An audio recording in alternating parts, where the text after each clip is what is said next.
Good morning, everybody, and welcome to Call of Cthulhu, the Gatekeepers. In place of our normal The Stone's Whisper session, we are back to our normal session next week, which I'm excited for. I have to Yeah. actually remember what we were doing in that game. But for today, we are Gatekeepers, and I'm experimenting with magic this week. So when things go horribly wrong, don't blame me.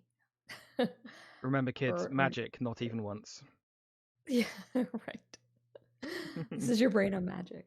Yeah, just say no to spells. Yeah. Okay, so we are working with a new character today, Rev, who is taking the place of Drifter Dan, and Father Alan is not with us, so I'll move him down. So we've got Rev, we've got Terrance, and Professor Gray. So I guess Rev, you will also be part of this gatekeeper group. You've never worked with these two individuals before. Terrance and the professor have worked together before on several past missions, but the gatekeepers are known for kind of picking people who they think will either work best in a team or who have particular skills that will work for the upcoming mission. And so I guess that would explain why your character was invited along on this event. So we're going to kick things off straight away with our letter from a gatekeeper, as we have every week, every session this week, 3 weeks. Do you want someone to read it just for the sake of the Probably stream? for the best, yeah. Yeah, it's a little small for the stream. I read last time, but I can read again if you'd like, or someone else can pick that up. Want me to do it? Yeah, go on, Yeah, Chang. go ahead. All right, I'll do it in character. Hell yeah. Esteemed brother/sister of the gate, it is with the gravest urgency that we call upon your service once more. Reports have reached us from the quiet middle of Barrowford, where a child's toy has become the subject of whispered dread. A porcelain doll, called Emily by its current possessor, has been observed to move unbidden, speak in the hours of the deepest night, and mark its keepers with the unseen claws. The object presently resides in the home of the Whitlock family, whose young daughter Clara has grown inseparably attached to it.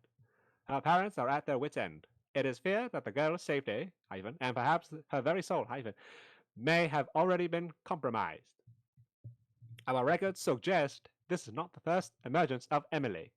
Reports of fragments of lore tied into the long ruined Harrow orphanage, destroyed by fire in 1887.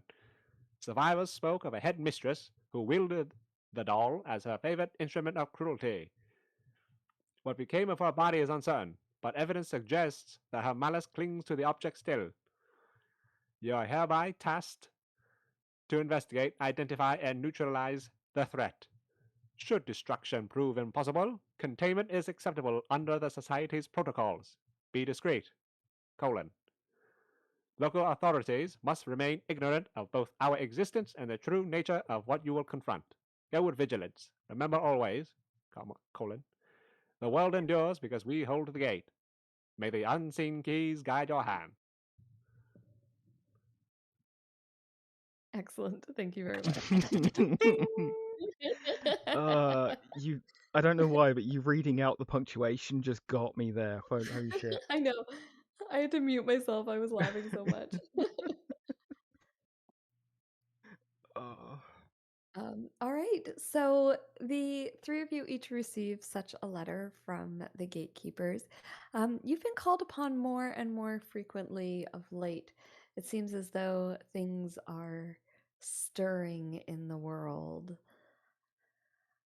And this particular call is going to take you to a sort of medium-sized town by the name of, oh my God, I've Barrowford? forgotten it already. Yes, Barrowford. Hereford. Yes. And Barrowford is not far from where you all live, just for the sake of convenience. So you meet up ahead of time at, I don't know, you tell me, do you meet up in a coffee shop? Would it meet up in one of your living rooms? Where would the three of you meet to discuss your plans? like I assume this is in the US, like a diner or something, Sure. Yeah, probably. Yeah, like roadside that diner or makes something, sense. and like en route, perhaps. Yeah, so you all go from each of your homes to and you meet up at a diner where you can sit and have one of those greasy spoon breakfasts that they always serve all day and are always delicious and so filling you can't move afterwards. And you sit down and you talk about what your plans are, what your expectations are, and kind of get to know one another because Mm. Rev is new to the group. Perhaps Terrance and the professor arrive around the same time. You guys, I don't know, we never really talked about what you guys think of each other. I guess Terrance, you weren't here, sorry, the professor wasn't here last time. Yeah. So you guys have really only worked together on the carnival job. Yeah. Um, but I don't know. First impressions, are you glad to see each other once again, or is it like, oh God, I'm working with this guy? Or Um, Professor's It's cordial. relatively happy to see someone he's worked with before. Yeah, that's good for him. Continuity's nice. Why, Professor, you missed us on our last outing. We were in jolly old England. In They fact, sent you to England without me. yes, in fact, we had a gay old time.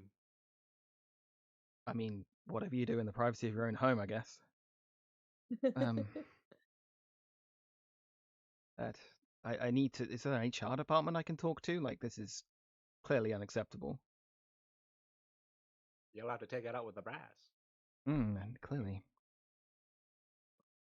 and as you guys are discussing, this is when Rev arrives. Rev, just because we haven't met your character yet, tell us a little bit about yourself. Yeah, ding ding the bell. I guess the Hmm. important question I have is what time of day is it?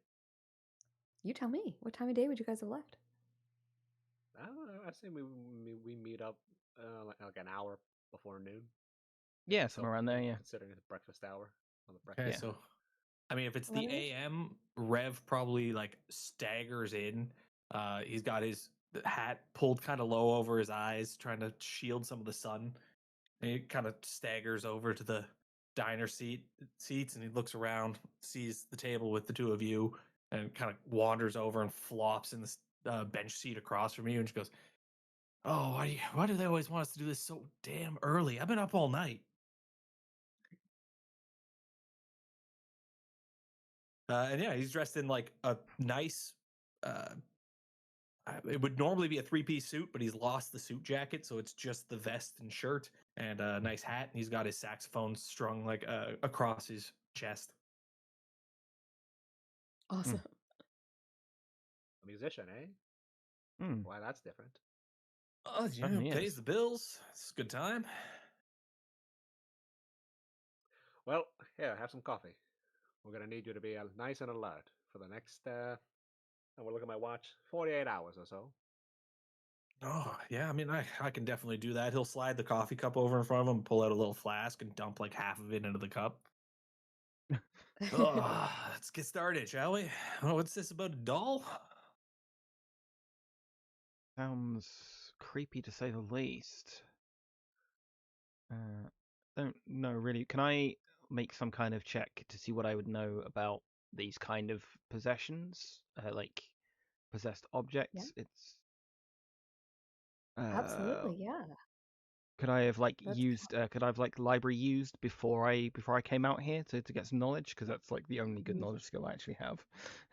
yeah, that would actually Aside make from a lot of history. sense. You get your letter, you do a little bit of research before you come on out. Yeah. Go ahead and make me a library use Okay. check. Are we supposed to roll our luck this time before we start as well? Oh shoot, yes, thank you. Please everybody roll luck. We learned last session, we spent last session like really honing down on some rules, Nick, because we didn't have to worry about entertaining people during the stream.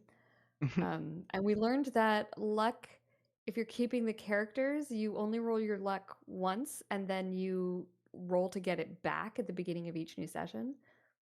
But we decided that we're going to roll luck each time just because Right. they're kind of separate Just sessions. refresh the luck. Okay. Fair enough. Okay. Oh dear. Oh. Chang. I don't use much of it. That's true. Let's library use then. Oh yeah. Hard success. Nice. Okay. So you look into possessions and cursed objects and that kind of thing. There Hmm. are several stories out there about haunted or possessed dolls. There are also stories out there about cursed objects. Um, this I'm going to give you a little bit of a bone because you got a hard success. This sounds more like a possessed object than a Hmm. cursed object, simply Okay. because of the variety of events that were described in the letter. Normally with a cursed object it would be more like a string of bad luck, or it would be something happening to one specific person. But in this case, because it seems to be affecting the entire household and affecting them in multiple ways, it's your guess is probably some kind of possession. Right. Um, I'm also going to give you, because you got a hard success, I'm going to give you this as well. In this world, um, possessed objects generally have some kind of meaning or tie or connection to the creature or thing that's Warning them. yeah. So yeah, well, okay. So like if it's a demonic possession, Hmm. chances are they want, like, possessing a doll, chances are they require children for whatever. Perhaps their souls are fresher, if that Mm. makes sense. Or they just Delightful. enjoy it. Can help you narrow down who or what specifically by the nature of the item that is being possessed. Okay. Okay. Yeah, I'll relay that, like, these things are relatively common. There's bound to be the nature of the item and its effects are likely to give us a clue back to where it came from. Um, these things are relatively dangerous, so we need all the luck we can get. Wish I wish the good father was around at this point. Yeah, that would have been useful. Ish. Yeah. I mean, we worked pretty well together to sort out the heart at the carnival, but he was an odd one.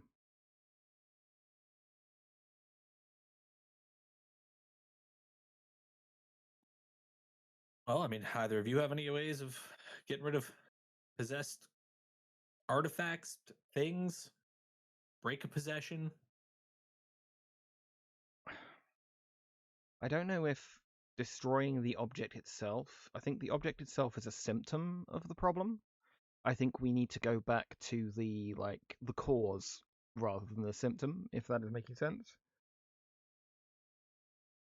We need to find whatever's causing the possession, because like we could smash the doll, but they could potentially just possess something else. Is the Any idea impression how I'm to getting? any idea how to break the possession? Either a priest. A priest would have been useful. I guess we won't know until we get there. Every one of those is kind of somewhat unique based on like the object and the person causing it. Is the impression I get anyway. Well, there's got to be a local parish in Barrowford. Yeah, bound to be, yeah.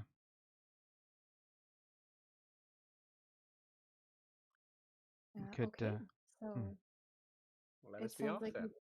you guys hmm. have a plan. So is your plan to first visit a church in Barrowford? Yeah. Yeah, I Okay. mean, sounds like the best course of action. Either of you two know anything about Barrowford? Maybe the town's history? Anything creepy go on there before that we're just learning about? Hmm. Is Beats me. is that something I could have researched with the library, like any like historical news Yeah, articles that is or? absolutely something you can have researched. Yes. Could Let's the go. I'm good at the reporter have library. helped with it? Oh, never mind. Hmm. There you go. I was gonna say because the reporter would probably have access to old news Yeah. stories. I mean, yeah, we Well, didn't I'll know tell that you we were what, going to be if the working reporter together would, until. Sorry. yeah, and if our news reporter would like to roll himself, he might get some different information. Hmm. I'll leave that up to you, Chang, if you feel like it's something your character would have looked into, going through the old archives, or um, Yeah, I would have. but you don't think you would have, or sorry, I would have. I probably you would wouldn't? have. Okay, yeah. Why don't you give me a roll then as well? Let me just look at your sheet to kind of, if you can make me a case for any kind of role here. Library use, journalism. The guy who writes for a living. Hmm. I'm assuming. Yeah, I I'm would just trying assume. to Oh, go sorry. ahead. No, you. I'm just I would assume that you would absolutely have access to all this stuff. I'm just trying to figure out like what to actually make your role. Probably library use looks like the closest. Is there a journalism skill? Yeah, art craft, right side, above fighting. Oh, well, let's use that then.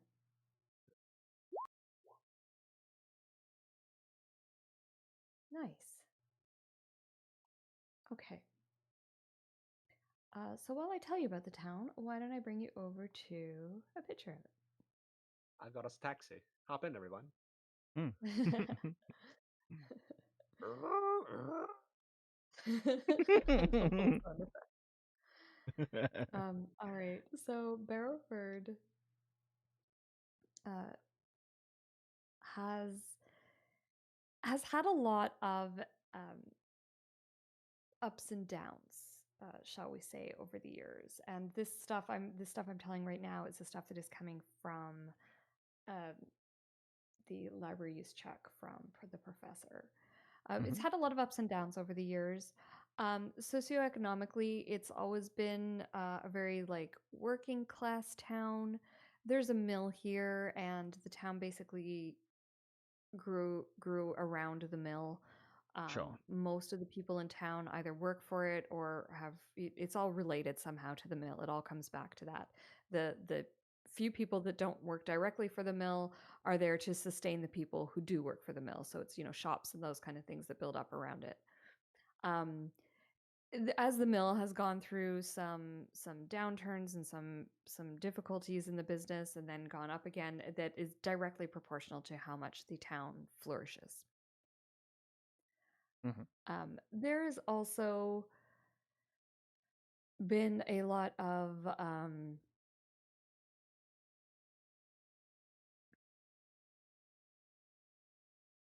it has a historically higher population of orphan children than surrounding areas.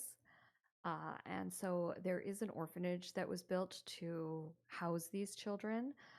It was built many years ago, and then was burned down in a fire.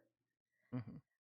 And you know that a lot of these orphans were related to disappearances. The parents, or usually it was a single parent, would just disappear, and the child would be left behind. And so this orphanage sort of grew to sustain that. Mhm. What our journalist Terrance figures out, Terrance, you look into some old articles surrounding some of these events, and you start to see a bit of a pattern. First of all, these disappearances, they tend to happen in groupings. So it would be like 5 disappearances and then nothing for 2 or 3 years, and then 10 disappearances and then nothing for 2. It's just these groupings of like an unusual number of people just vanishing.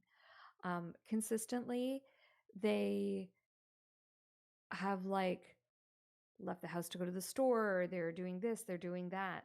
And they just walk off to do whatever chore or go to work or go to church or whatever they would normally do, and just have not returned. Um, no trace of any of them has been found at all. Um, the other thing you read a lot about is the orphanage itself. The orphanage was built originally as a to house all these the first group of children that were sort of left orphans by these disappearances. And it was originally kind of like run by the city, and it was more of a charity type thing. But then as years went on, it became a little bit more of a money making organization. Um, the children were basically sort of like rented out for labor, and more children were taken in. The conditions were rumored to be very poor. You read some news articles on like an expose um, on the conditions in there. You also read about the very last um, orphanage manager, I guess, is probably the best name.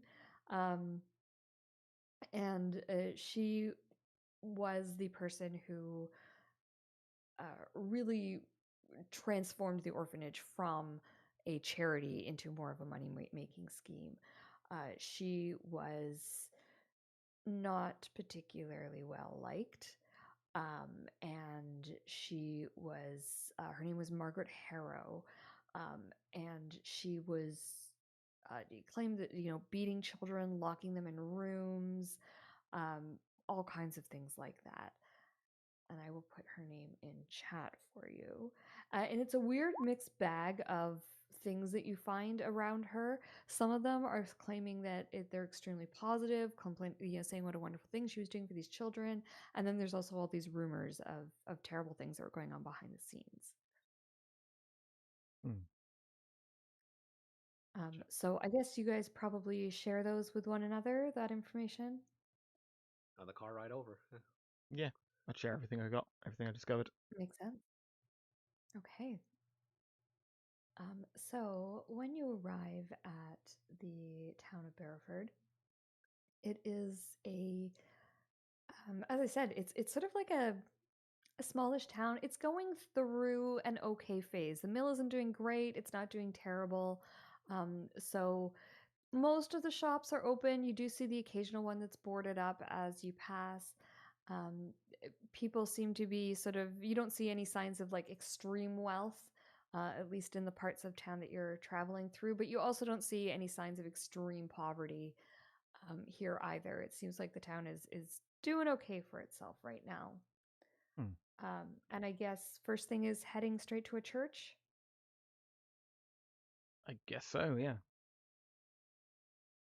Were those question for Terrance actually, those disappearances that were cyclical, were they at like a steady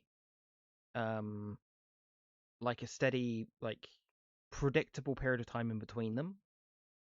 Or were they kind of scattergun out? You mean sporadic? Yeah, were they sporadic or were they like in a predictable cycle?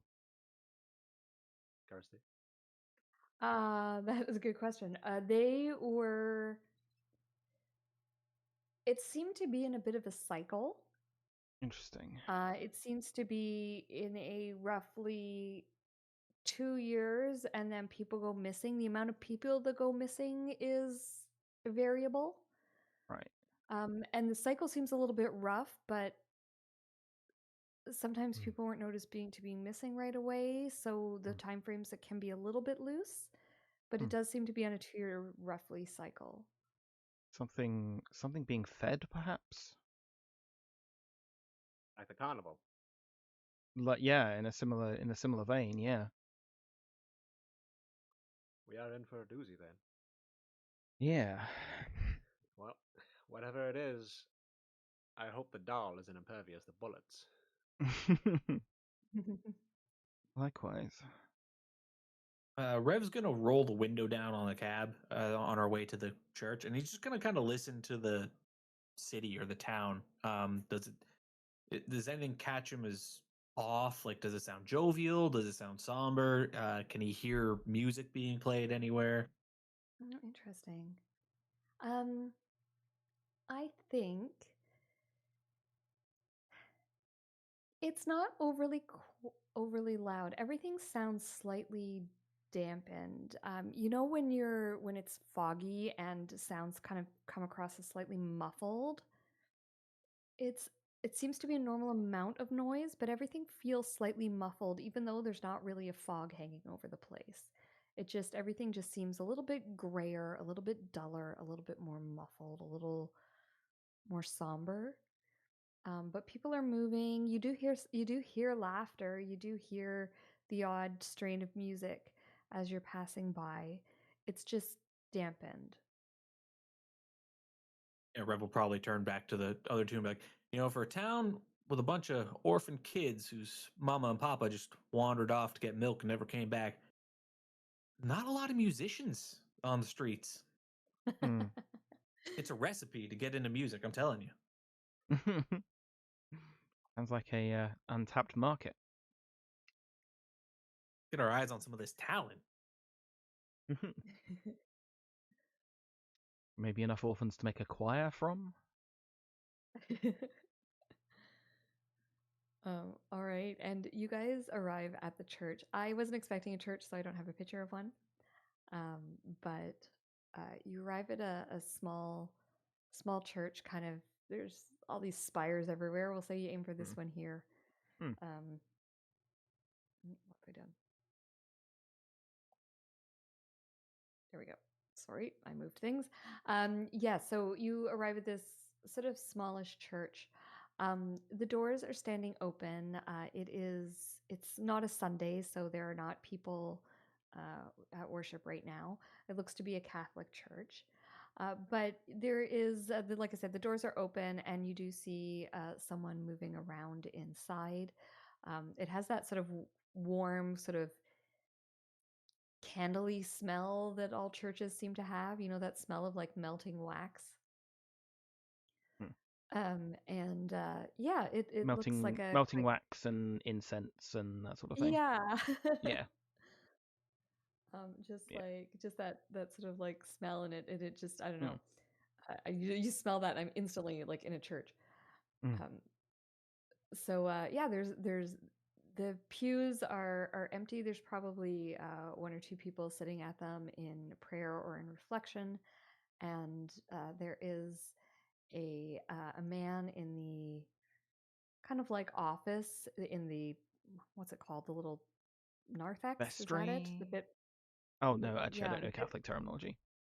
I know. So the bit before the actual church bit, there's usually like a little office off to the side, in the little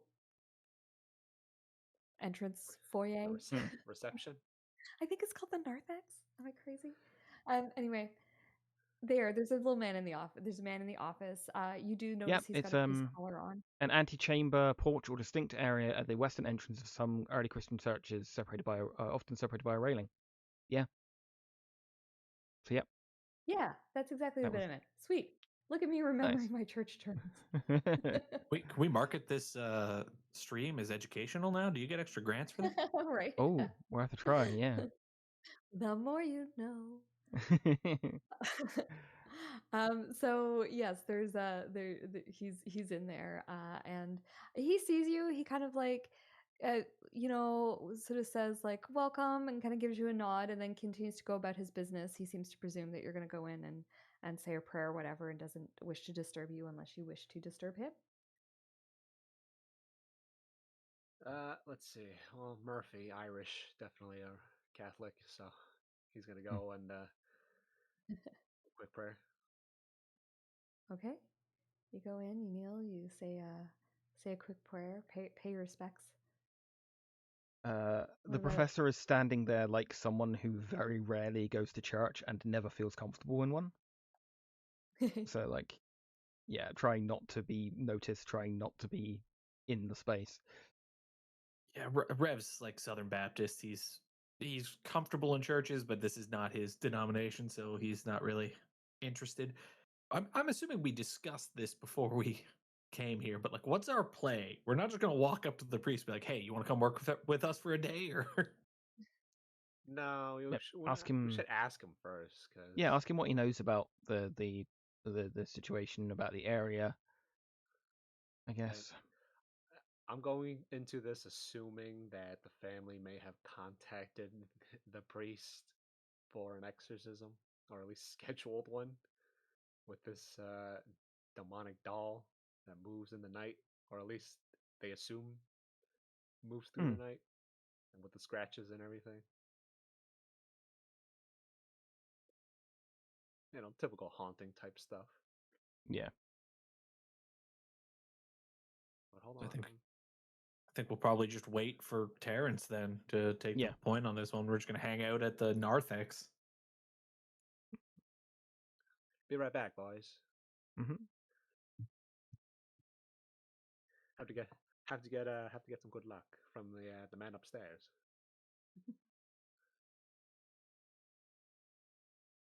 Okay, so Terrance, you say your prayer, you come back. His parents will be proud of him. And you approach the priest. Father, may I? Are the other two with me? Are they going to come into the actual into the office? where the pews are? Oh yeah, that place. Unless you give us the impression you don't. Yeah. Okay. Unless you give us the impression you don't want us to follow, I guess we could. No, you're following. I'm just Okay. asking if you guys are following. It's this case is like I don't really. Yeah. All right, Father, may we speak to you for a moment? He says, certainly, please step on inside my office. Cool, Father, he says, my name's Father Harold. He has a sort of bright blue eyes. He's got blonde hair that's sort of cut very short. And he's wearing like modern clothing with he's just got the priest collar on. He's not in his robes or anything like that. And he's clearly just doing some tidying up in the office. You can see there's a lot of like paperwork and stuff that obviously goes along with this kind of job. But he seems to be fairly well organized. Everything's in neat stacks. He's got like inboxes and all that kind of thing. And he says, you'll have to forgive me. The secretary is on a week's vacation and I'm trying to maintain her level of organization. Please have a seat. How can I help you? There's no worries, Father. Hey, listen, I'm from the Big Apple, Father. We were the New York Times is wanting to write a story on quiet old Barrowford. What can you tell us about this town? Brief history. Oh well, it's a lovely town. I've been here about 10 years now. I've been fortunate enough to call this my home for that long, and wonderful people. Really, really enjoy the town. I enjoy the people. Obviously, it's built up around the mill, and we're all very grateful for its presence in our lives, and grateful for all the benefits it bestows upon the town. I'm not sure what else I could tell you. Is there anything specific you're asking about? Yes, wonderful. Oh, and how rude of me to not introduce my acquaintances. This is Professor Gray. Do you guys mind if I introduce, No, by all using means. the real names? Yeah, go for it. This is Professor Gray, our archiver of our little posse, and Mr. Rev, cultural ambassador, accomplished musician as well. Oh, nice to meet you both. Yes, I have a few more questions for you, Father, if you don't mind. Now, I've been a nosy little boy, digging through the archives of the Times, and I've managed to come across some articles about a string of disappearances in this town. What do you know about them? Oh, I don't know if I call them a string of disappearances, but I mean, yes, people do from time to time vanish from any place, I suppose. You might be better talking to the police about that than a priest. I do know some of the families, of course, from the most recent disappearance. It was so sad. Left behind a little boy. Mm. But he's doing well. He's being placed with some family. Yes, both parents, single parent? Yes, it was he's just his dad. His mom had passed several years ago. It was just the father looking after him, but he was a good man. We're not sure what happened. Some say they think he took his own life, but he was a member of this parish, and I don't see that happening. I'm sure the investigation is still ongoing. Hopefully, they're able to find some answers for his son. Yes. Now, I have another question for you. Thank you. I do appreciate your cooperation at this juncture, Father. Uh, one more question. What do you know of this? I've heard rumors of a strange doll, perhaps a haunting, ghost stories. They sell great in the papers. As soon as you mention the doll, you just see him like shut down, and Oh, he sort do of you says, mind if I pull out a cigarette? Do you mind? "No, go ahead." Thank you, gentlemen. I, Would you like one? I'm good. Rev takes one for sure. Yeah, He no probably takes problem. two. He sticks one behind his ear, and lights up the other one. Yeah, I light it up for him. Yeah, there you go. Ah, so Father, I'm sorry, I can't answer any questions about a haunted doll. That is, I don't believe in hauntings, and you don't not. believe in hauntings, No, of course not. And really? you've not been asked to do any kind of exorcism in that regard? The family did approach me regarding an exorcism, yes. I told them that the bar to proving demonic possession is extraordinarily high, and that in order to do an exorcism, one must get permission from the Catholic Church, and that is not given lightly. I feel for the family, but I think that their problems are more of the physical world than of the spiritual realm, or at least not in the way that they seem to believe. Surely you went out to the residence to at least bless the grounds, though, yes? I told them I would go and bless the house, yes, and I did do that. Uh, Did anything seem amiss while you were there? Not at Father, all. do not be afraid to pour your heart out on this one. Your name shall remain out of the articles. He says, "Look, I don't have much to tell you. I went to the house. I performed a blessing as I would for any house." And he's kind of like looking at you as he says that. Um, uh, newspaper man threatening to publish stories about him. He's like, "I would do that for any of my parishioners who wished their new home to be blessed." Um, but I didn't see any signs of anything amiss when I was there, and I will not be commenting on anything regarding possessions or haunted dolls. Oh, sorry, I have Q-tip in my mouth. It, what does psychology do? Um, so psychology can be used to kind of get basically similar to an insight roll, I believe. So kind of getting it can also be used to sort of manipulate people if you're looking for a tack to take to try and figure out what their motivations are. Okay, just for reference.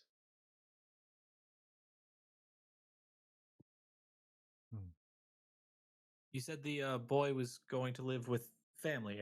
The family in town, family out of town. Family out of town. The child has been taken to several towns over. There's a cousin that he is staying with now. And I'm sorry, you're not implying that the missing and this doll are related, are you? Please don't write an article like that. We get enough odd press around here without building on stories that aren't even there. we're not making any allegations or assumptions. We're just gathering stories, and we're gonna gathering throw information. stuff at the wall, see what sticks. You know. Speaking of gathering stories, the old orphanage. Did the church ever work alongside the orphanage with the children, or do you have any stories about the orphanage that used to operate in the city? I heard this Miss Harrow is quite the woman. Yes, there are several rumors about her, but I don't believe them to be true. She was nominated for many awards within the city. She was known for doing good work with the children. Maybe choosing to have the children work is something that we consider not good today, but for what she did in her time, it was 40 years ago when the orphanage burned down. Hmm. I What sort of rumors? Out of curiosity, we need to research everything we find. Oh, there's always been rumors of abuse and that kind of thing, but from what I can see of the old archives of priests working with the orphanage, there was none of that going on. There was the church used to help raise money for meals and that type of thing for the children, and there was always, all these allegations of the children starving. I can show you the books where money was raised to buy food for those children. So take everything with a pinch of salt. Do those I'm sorry, books, you out of curiosity, did those books show the money actually being used to buy food? I just noticed the loophole in what you said and was curious. Look, I'm sure there were books. Unfortunately, when the orphanage burned, all of the, of course, administrative papers went with it. But we have the fundraising that was done certainly on this side, and Sure. the orphanage didn't have gilded halls. The money went somewhere. and I'm sorry, Yeah. you mentioned that the orphanage burned down. Did they ever determine the cause of the fire? I don't believe so. I would assume a candle, or, I mean, again, 40 years ago, they would have been using candles and wood fires, and those things aren't safe. And, 19. lots of It's the children around to knock things over. 1920s, roughly now in world. Just to confirm. Correct. So 1923. probably early days of electricity. So potentially even an electrical fault. Well, I would think that Though probably the I orphanage doubt that wouldn't be would able be to in an afford orphanage. Yeah. electricity. True. Yeah. It, Yeah. True. Maybe some of the houses in town did, but I would think a government building like Yeah. that would probably be running on a Yeah, that's fair. shoestring. That's entirely fair. Do you have any particularly charming, lighthearted stories of the town that you could share with us? Just like I said, we're trying to cover our bases, get a list of stories that we can then throw around, see what we can make an article out of. Yes, we love those too. I don't know about lighthearted, but I can tell you that on a positive note, when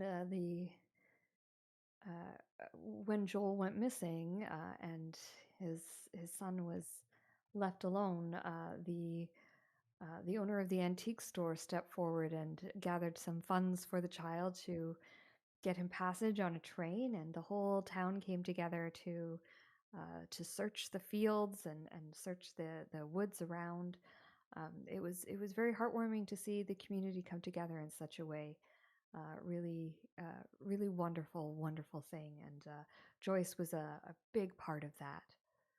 You should go talk to her if you want a feel good story. There's someone in town who really does her best to help the people of the town. Those are the kind of things I would really love to see in the paper. Yeah, sounds like a lovely woman. She is. Well, any more questions, gentlemen? I have my notepad out and my pencil, obviously. No, I think that pretty much covers it for me. You, Professor? Have you talked going back? Sorry, to the potentially haunted doll. I realize you don't believe in hauntings, and I must admit I don't massively either. I believe there's generally a naturalistic solution most of the time. Have you talked to the child related to this at all? Any Clara? bearing on them? I mean, Clara comes their family comes to this parish, so Mm-hmm. I'm familiar with the entire Whitford family. I know both Clara and her brother Freddie. Young Clara wouldn't happen to have the doll on her persons while in attendance on Sundays, would she? Oh, usually she's never seen without the thing. I see. I see. They I give the boys a look. Yeah, as a family, are they inclined to like? Do you get the impression they're inclined to fancy, to whimsy, and This is what's so strange. Not normally, no. They're a level-headed, normal family. I don't know what is happening in that house, and I feel so bad for Stacy and Ed. I know that they're very, very stressed by this entire situation. They want to move and they can't afford to. They're not sure if it's the house. Honestly, I don't know. I know Claire is very attached to the doll, but at this point, if it's causing the family this much strife, I don't know why they haven't just gotten rid of the thing.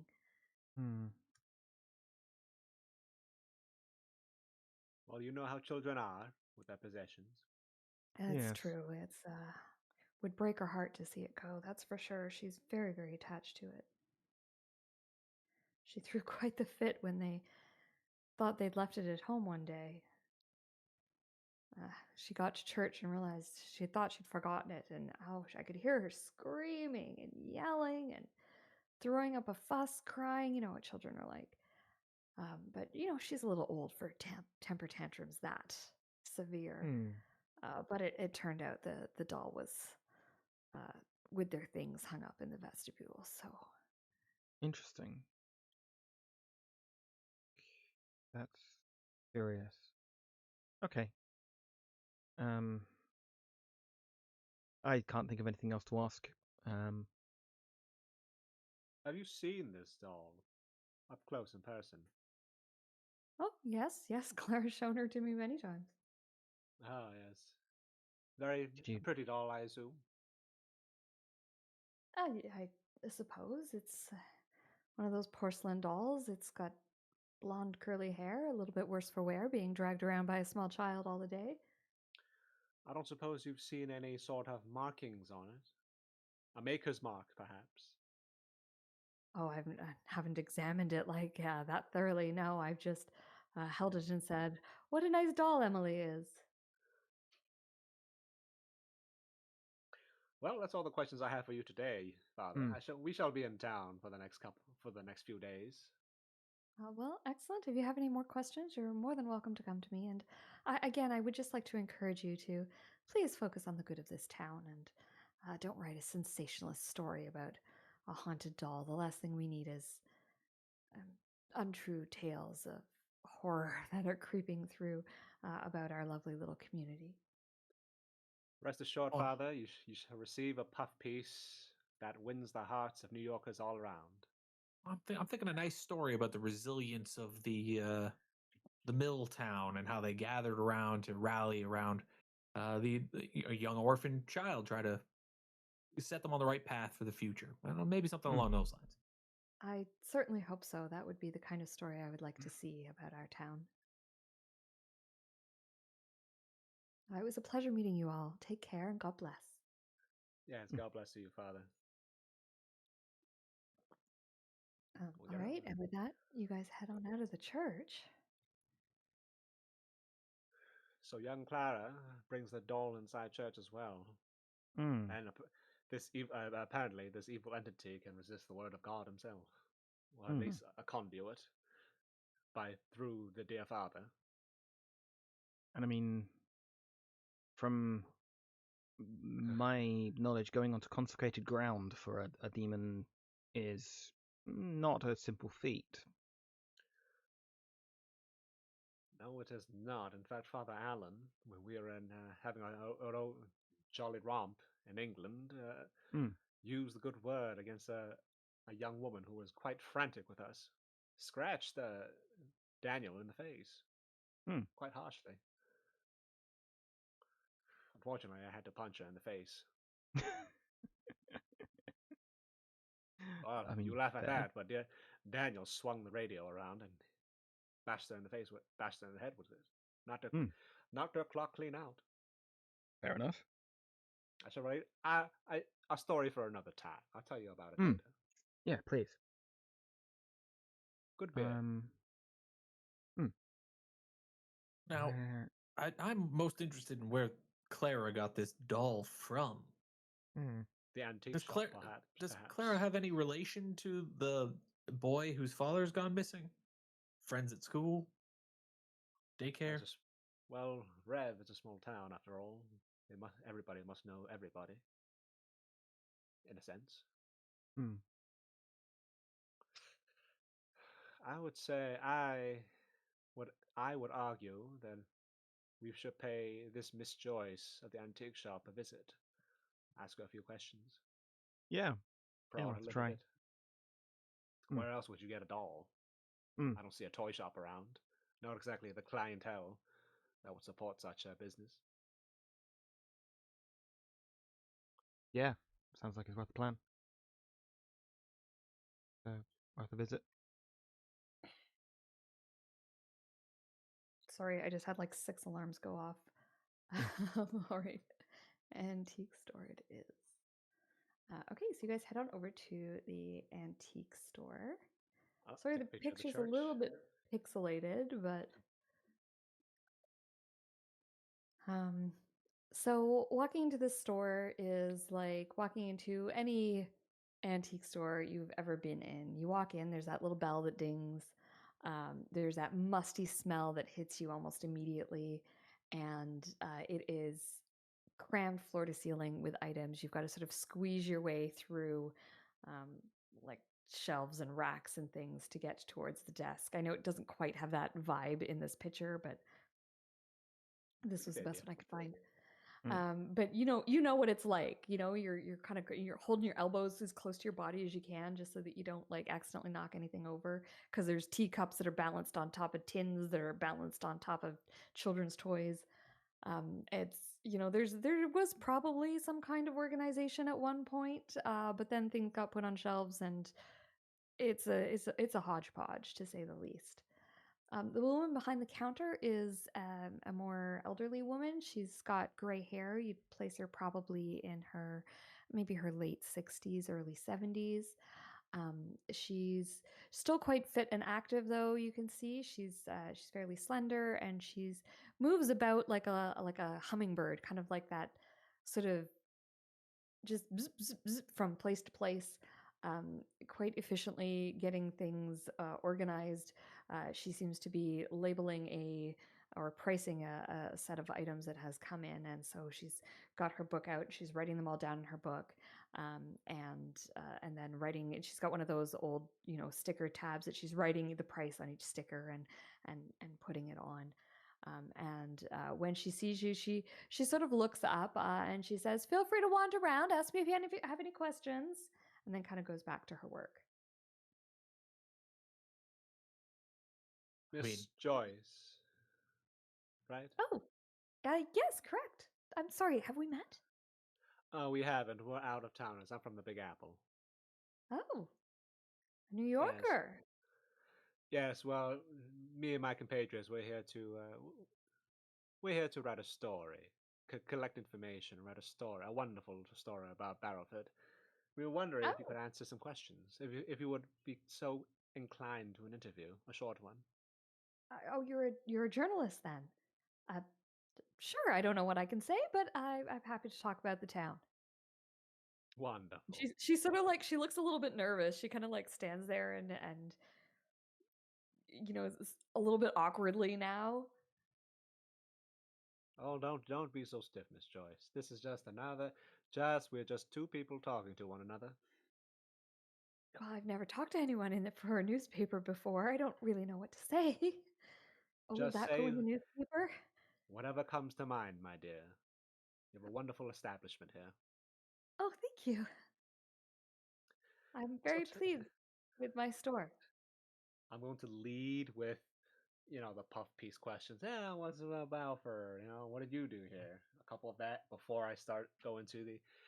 So, what do you know about the? I've heard rumors, and this maybe getting a little spicy. Rumors about a possible doll, a haunted doll. Oh, Would you happen to know anything about that? Seeing as you're how talking about well Emily. is that her name? Wonderful. The doll's called Emily, yes. Little Clara has her. I wish I had known before I gave her that Well, I mean, she bought it. I didn't give it to her, but if I'd have known, I'd have never given it to the family. I would have, honestly, I would have put the thing in a box and I would have burned it or something. I don't know. That poor family, what they've been through. You should see the marks on on on Stacy's arms, all scratched up.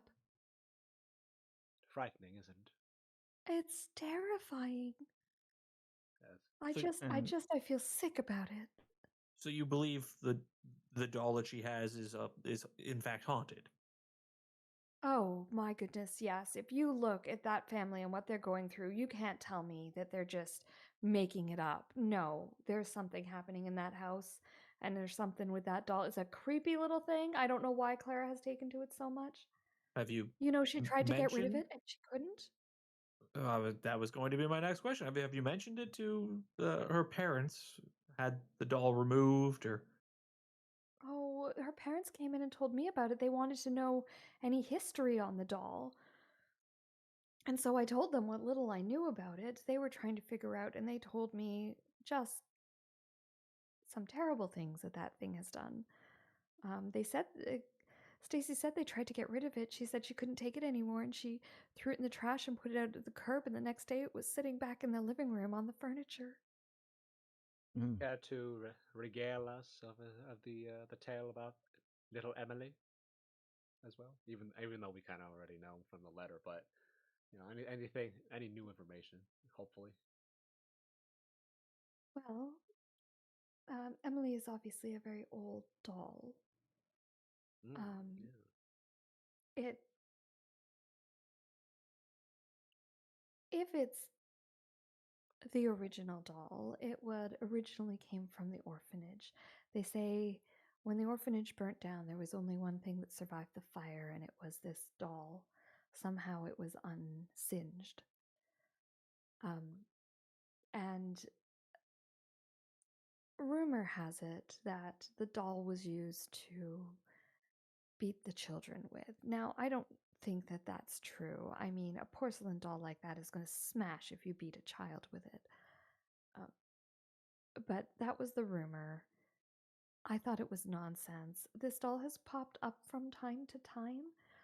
To be honest, I don't remember how I got her, and I went and I looked back in my books for Stacy, and I couldn't find where I purchased her from, and I usually am so good about writing things down.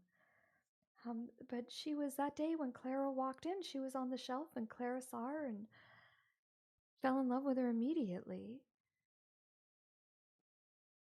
But there are rumors that some of the people who have had the doll before have had unlucky experiences, usually with the parents going missing and the child being orphaned. But again, I think it's just the doll's ties to the orphanage. But now that I know what's happening with Stacy, I feel so bad for that family. So you're saying And you with have no Edward being away so often. Sorry. That's it. She just says Edward's away a lot. Edward being the father. Edward of Clara's father? Clara's father, yes. He's a So, military in DC. yes. Now, you say you have no recollection of the doll ever coming into your possession. No, I don't. Have you inspected it? Looked it over? By I any chance? imagine I did when I brought it in, but honestly, I didn't even think about it until it was sold. Goodness knows how long I've had it for, just sitting on a shelf until Clara saw it that one day. Yes. Shit, what was my next question? Fuck, I had another question. do you know if they ever rebuilt on the grounds of the old orphanage? Oh no, it's still there. They just left it, and no one's really rebuilt. It's too much trouble to knock the old thing down. It's not safe. No one goes there anymore. It's all cordoned off. Oh, I actually remember now. Right, right. Orphanage is still there. Now, I want to go back for a moment.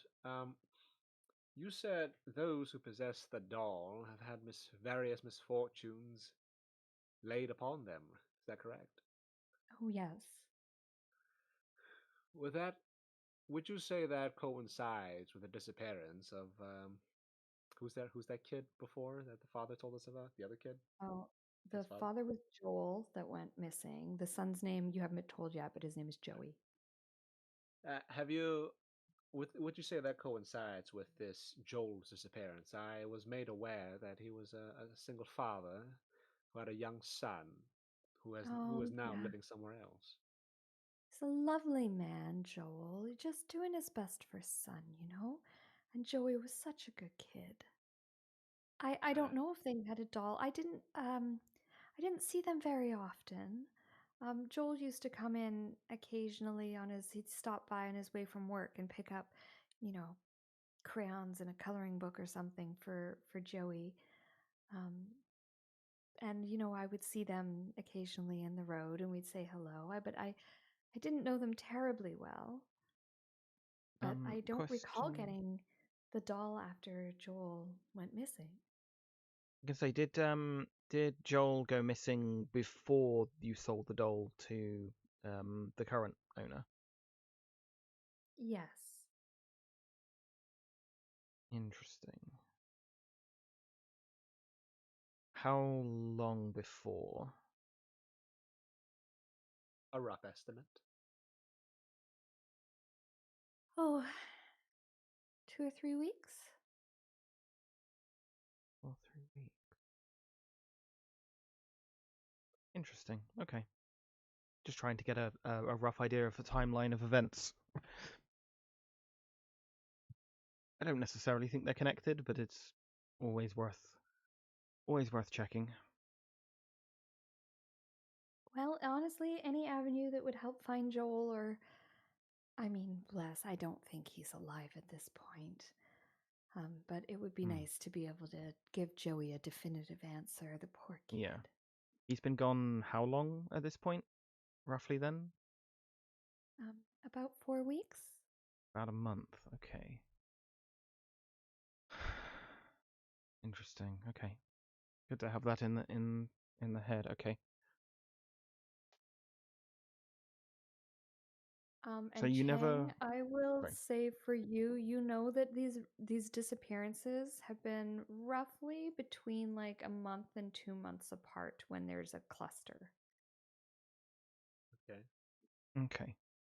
So the next one is imminent, potentially, anytime in the Yeah. next days to weeks. Okay.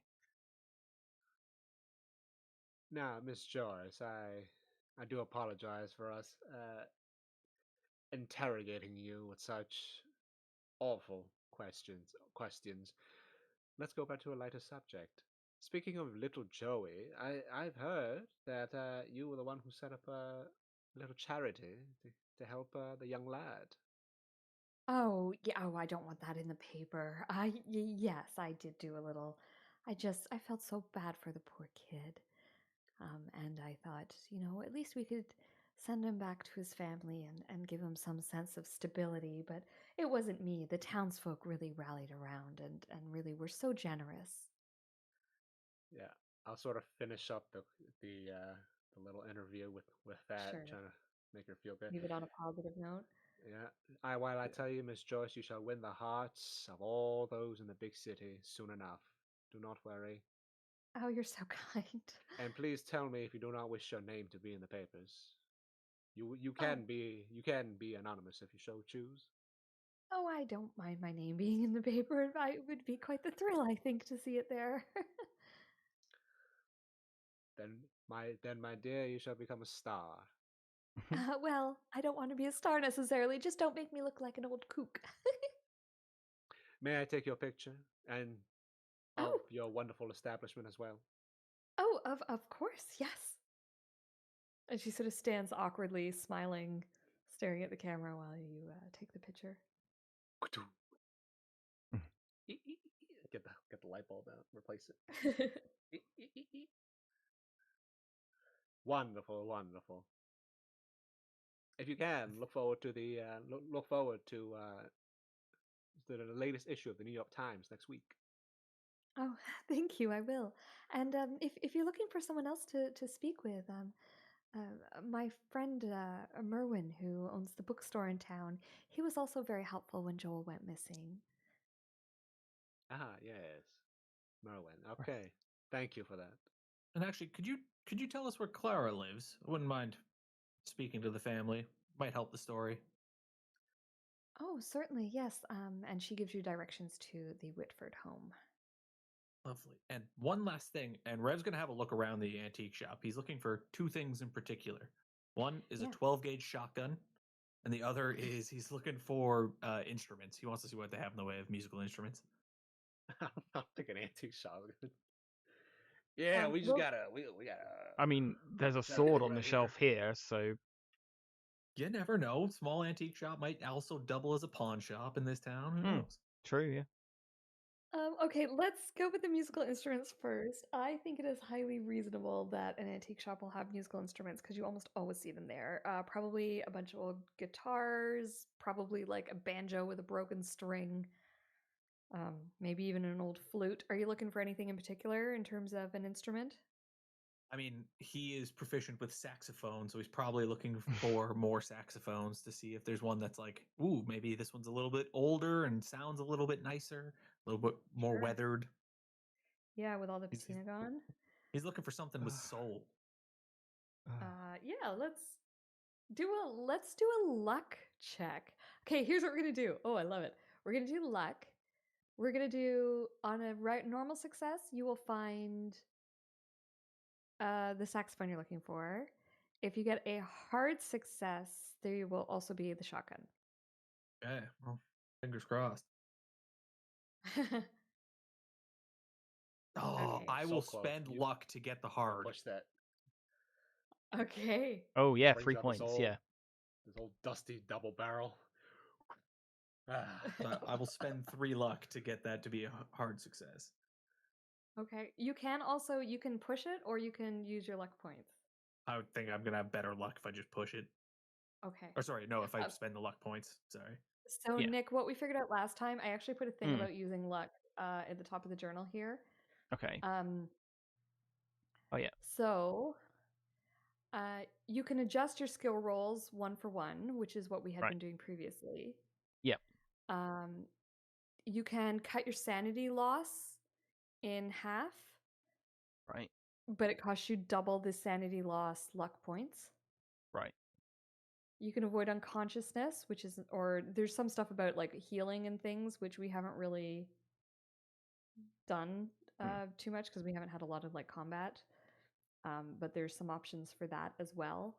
And then the other thing that you can do is you can push a roll and you would roll again. Right. And if you get if it succeeds to the level that it needs to succeed, then then the thing happens. But if you fail, the keeper at their discretion gets to give you a consequence, and the consequence is generally reasonably severe. Okay. Cannot be used on. Okay.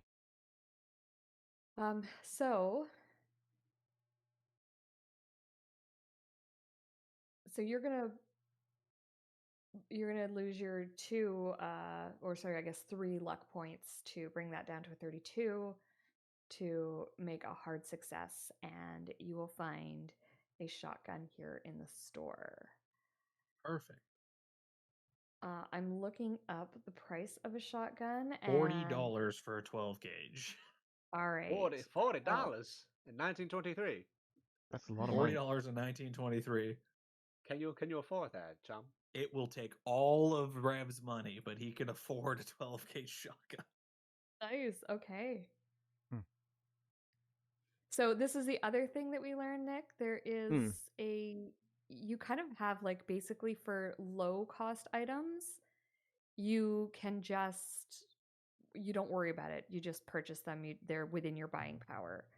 Sure. And then for higher cost items, you either have to have the money to spend or you can do a what's it called? A money Credit rating. Credit check, credit rating. That's it. credit rating. Yeah, I was gonna say credit check, but that's not right. A credit rating check.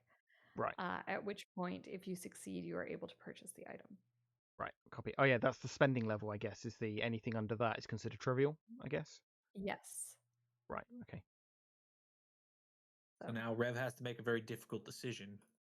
Will he buy the saxophone or will he buy the 12 gauge shotgun? He already has a saxophone, but the one he's found is potentially nicer. If you don't want to buy the shotgun, I could. Might be worth one of us having a 12 gauge shotgun. So because I was gonna look to get a gun at some point, either way. So yeah, why don't we have you buy the shotgun and I will buy a new saxophone. I will also trade the one I currently have for a discount on the new one. Okay. Did you find any prices for saxophones? I did not. I didn't even look, if I'm being honest. I don't know that there would be. Do you want to tell me how much you think they would cost? Oh man, if I'm being fair, it's probably going to be about the price of the damn shotgun. If it's a good, like high quality aged saxophone, that seems reasonable. Yeah, I agree with you there. Okay. $40. Can I, trading mine in, get it for $10 less? Yes. Okay. I will charm the lady if I have to. No, I think she's a businesswoman. I think that's a reasonable trade. She's gonna make more than $10 off of your saxophone, so how does I add gun? I think you can drag and drop. and drop. Okay, let's Try it and see. Okay, which is great. My sheet. There we go. Okay, so it's a compendium items. Ah, I see. So what is it I'm adding? Shotgun. Search compendium shotgun. 2B, 16 I gauge. assume. 12 gauge. Yeah, 2B is the one. 2 bore. Yeah. Double Okay. barrel. Yeah. Yeah. Oh, important question. Side by side or over under? It would be a side by I side. like that. It would most likely be. Yeah. Yeah. Oops. 12 I gauge don't think 2B. you'd find any. You don't think you would find many over unders. Usually when you see an over under, they're different gauges. Yeah, those are for like hunting shotguns. Yeah. Or like I like to. Oh, what's that sport called again? The clay Crap pigeon? and skeet. Clay Yeah, pigeon it's shooting. Yeah. Very popular for clay shooting because it's easier to aim with a single barrel. Yeah. Oh, that makes sense. This America. Okay. We done game down here, boy. Most dangerous of game. Okay, I have that on my sheet. Did it work? Did the drag and drop work? It seems to. Yeah, it's actually on my combat tab as well as my possessions. Oh, cool. Okay. Amazingly Low enough, key, I'm thinking about running like a maybe 5 or 10 session Call of Cthulhu game. So I went and I bought the Keeper's Guide, and I might buy the Investigator's Handbook as well. Yeah, it's good. Because It's I'm fun. really It's enjoying simple. these, right? Yeah, And it's just such a nice change of pace. Yeah. I mean, I absolutely period pieces dramas are my weakness. It's fun. It's fun to play in like a different time, and yeah, I'm really enjoying these. I'm really glad you guys gave me the opportunity to do this. And I might be running. I might be running one. So if you're interested, let me know, and we can find a time that works. And I know we've got some people in the channel as well who quite are interested in Call of Cthulhu. So I always enjoy playing new systems. Yeah. You just let me know. I'll work around it. I'm here. I'm sitting here pretending to smoke a Q-tip right now. I've been doing that for the last 3 fucking weeks. I was wondering when you said you had a Q-tip in your mouth. I was like, oh, that's a weird. Like I've heard of people chewing toothpicks, but not a Q-tip. No. Oh, I love it. Character actor. I love these time periods. That's why I love that stuff. Well, not the political landscape of it, but back the aesthetics, and the noir of it. Yes, I do too, to be honest. I will ask you for one more thing before we leave this shop. I'm going to see if they have Let's see if they have a brass knuckle or a blackjack in here. Luck roll. All right. What, a club? No luck. No, Unlucky. no weapons like that, unfortunately. Well, Rev, if Okay. you're looking for a club, if you're looking for a billy club, just pull the chair off. Just pull the leg off a chair. Yeah, it'll do in a pinch, but a blackjack's nice. It's a better weighted. You got like that nice sand-filled end. You catch them in the back of the neck with that, they go down like a sack of rocks. Sounds like you speak from experience, chum. Look, I played some seedy parts of town. It's good to have a little something up your sleeve. Duly noted. Not everybody loves jazz, apparently.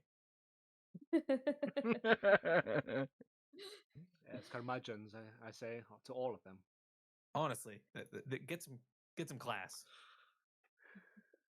It's the new wave. So, sorry to cut you guys off, but I think we're gonna have to keep things moving in order to get to the end of this Yeah. game. So where would you guys like to head next? Next lead she gave us, I guess. Which is closer, her, the next lead, or the old orphanage? Oh, well, so you've got the bookstore to potentially visit, you have the Whitford House to visit, or you have the orphanage to visit.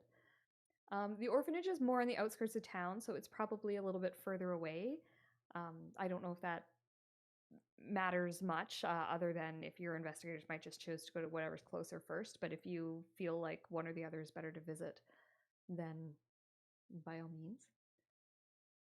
Chase the closest lead, I think. Yeah. Let's go check out the bookstore. Yeah. Okay. The bookstore is next. Let's bring us over here. Ooh. That's better. Sorry for the not great. I really struggle to find pictures for these Call of Cthulhu games. It's either photographs from the 1920s or like it's really hard to find kind of like artwork. It's really easy to find fantasy artwork. But something that's more historical is a little bit trickier. So I'm doing my best, but they're not 100% accurate. So please go off of my description, not what you're looking at. This is Saying more there just isn't for... a pile of snow in the front door? Yeah, exactly. Immersion broken. And the door, Photograph like, is on fine the too. floor currently, by the looks of it. I know the floor's a bit weird with that like curve swoop stair yeah. thing. Yeah, it looks like the door's actually been knocked in on this picture. It you does. look I at didn't that. even notice that when I put it in. Windows but that would- cracked. You know what? That would be Doors broken. interesting. When you arrive, the door is knocked in. Let's go with it. Okay. Windows broken. The door has been broken in. The window is also broken. You can see there's shattered glass that's everywhere, and it's not snowy out, so there's no snow. But there is. It was raining earlier because it's Call of Cthulhu and it always rains. Of course. And there's rain that has come in and sort of made the floor and some of the items wet. And you see the bookkeeper, who is I was about to say a human male, but this is the real world, so of course That's he's very human. suspicious that in this universe you're being that specific. That's the D&D DM of me coming out, right? Human male. But he is a man. He's a little bit younger. He looks to be sort of like maybe mid-30s. He's wearing a pair of glasses because he owns a bookstore, and everyone who works in a bookstore has glasses. They're those circular frames that you would find in the 1920s. He's got, again, sort of short hair. His hair is a little bit longer, and it's a little bit like, it looks like he's been running his fingers through it, so it's kind of sticking up everywhere instead of it. Probably started out slicked back nicely, but you know that didn't last. And he seems to be like moving books from the wet side of the room over to the dry side of the room. And when he looks at you, he says, we're not exactly open, but we're not exactly closed. So please come on in. I do apologize. I just had the police in here. We had a break-in last night. But feel free to look around. Sorry for the mess. Town's got some voracious readers, I guess. Well, unfortunately, I think they were after the till. And you can see that there's a cash register, and it's been cracked open, and there's nothing in it.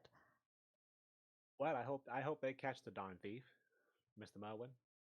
Thank you. So do I. I'm sorry. Have we met? I don't recognize you, and yet you seem to know my name. No, we haven't. We're new in town. I'm Terrance Murphy, Oh, reporter well, from the welcome Big to Apple. town. A reporter from the city. Oh, well, that's exciting. Welcome. You seem to know my name. Pleased to meet you all. Yes, we were just acquainted with Miss Joyce here. We are actually me and my acquaintances, Professor Gray and Mr. Rev over here. We're writing article. We're planning to write an article about this dear old Barrowford. We were wondering Oh, if you could enlighten us with a few stories stories about the town. about Well, right. you, and anything really. Well, I mean, the most exciting thing that's happening right now is the haunted doll. Oh, right out with it. All right. What do you know about it? Oh, well, it's cursed, and it's just absolutely traumatizing the Whitford family. They are they're just at their wits' end with it. They came in looking for some books, and I helped them research, and we found out all kinds of things about possessed and haunted dolls. And I don't know how they're going to manage. The priest won't help them with an exorcism. It's a nightmare. Hmm. Even the priest is afraid of it. He doesn't Would you believe in have? it. Yes. Would you happen to have any information pertaining to it in the form of a tome? Um, well, yeah, I've got a few, and he pulls out some books from behind the counter. They're in a stack. That He's clearly been doing research on his own time, and so he's got these books. And he's like, I found a few things. Um, I found this here, and he sort of shows it's like a history of the orphanage, and he says we believe the doll is connected to the orphanage. That's why we have we were looking into it. I I think it's somehow connected to that horrible woman who beat the children with the doll. Her name was I've lost it. Margaret Harrow? Margaret Hereford, yes, or Herod, something like that. Arrow. Harrow. Harrow, thank you. Margaret Harrow. Thought I wrote it down, but I guess I didn't. I have a list of NPCs and she's not in my list Mhm. for some reason. I Um, typed it in chat though, in the chat box. ah, Yep. oh, so I did. Yes. I'm going to add that to my list of NPCs so it's easy to find next time I can't remember it. Um, we're fairly certain it's connected to her, but how we don't know, other than she used to beat the children with it, or so they say. I I struggle with the possibility of actually beating someone more than maybe like once with a porcelain doll. That seems difficult. Was she swinging it like a club, like a caveman? I don't know. I guess I never thought of that. Perhaps the doll. Maybe it was just there for the beatings. Or maybe the doll Maybe it caused was the a beatings. maybe it was used as a like a psychological torture implement. But perhaps. All I know is they had me looking up all kinds of things. I even went so far as to look up a banishment spell, but I can't make head or tails of it. But maybe we can get it figured out. Yes, Could I? magic. Professor Hmm, Beard, dare go over these with me? yes, I'd Oh, love and to. for your time, Mr. Merwin, I'll hand him $5. He says, "Oh, thank you. More Consider than happy that to talk about this stuff." consider that a contribution for the books and for you to repair your poor shop. Oh, you're most kind. Thank you. Yeah, I'll have a look through his notes and sort of interested in the spell now that he mentions it. Sure. He has so with these books, he has quite an extensive. He's clearly this is his this has become a project for him. Mhm. Um, he seems to be one of these people that somewhat like myself, I guess. When he gets a project in his head and starts to go with it, that is all he does. The word And hyperfocus is springing to mind, and yeah, it's me too. Yeah. exactly. So he has just pages and pages of notes, all neatly organized about ties and connections. Can you give me a intelligence or history or arcana? Is it arcana or arcane arts? So we've got occult. We've got. Occult, that's right. I would go with history. I think is my best bet for any of those. Okay, let's start with a history check then. Okay. Ooh, ow. No. So, if you want, you can push it and roll again. I actually think I will. Like, I've got a 70% chance of getting that. Like, pushing it seems. Is there any cost to pushing it, or do I just? It's a bigger penalty for failure, right? The bigger penalty for failure. Right. So right Go now you big. basically just Yeah. Okay. I'll go big, then go home. okay. Fuck me. Oh no. I mean, sometimes punished. So you start to take a look through his notes, Mm. and they are, while they are neatly organized and while they are well written, it seems to you that the connections he's drawing are all over the place. I mean, Mhm. there's mentions of werewolves, there's mentions of like it goes from like it's gone from hey this guy is like maybe hyper focused to oh Mm. this guy is hyper focused and with a side of tinfoil hat. Sure. And you kind of as you're reading through it you don't mean to but out loud you kind of say like this doesn't make any sense or that's ludicrous or something like that. Just sort of an offhand comment Yeah. to yourself as you're An reading through impulsive, these yeah. notes, but unfortunately he hears it. And he grabs the notes back from you, and grabs the books, and he says, "Well, if that's what you think, then you can just get out. I'm sick and tired of people calling me crazy. Get out of my store, the group of you. I don't want anything to do with you." I apologize for my unguarded remark. There, crazy was not a word I would have used. Was certainly not the words I used.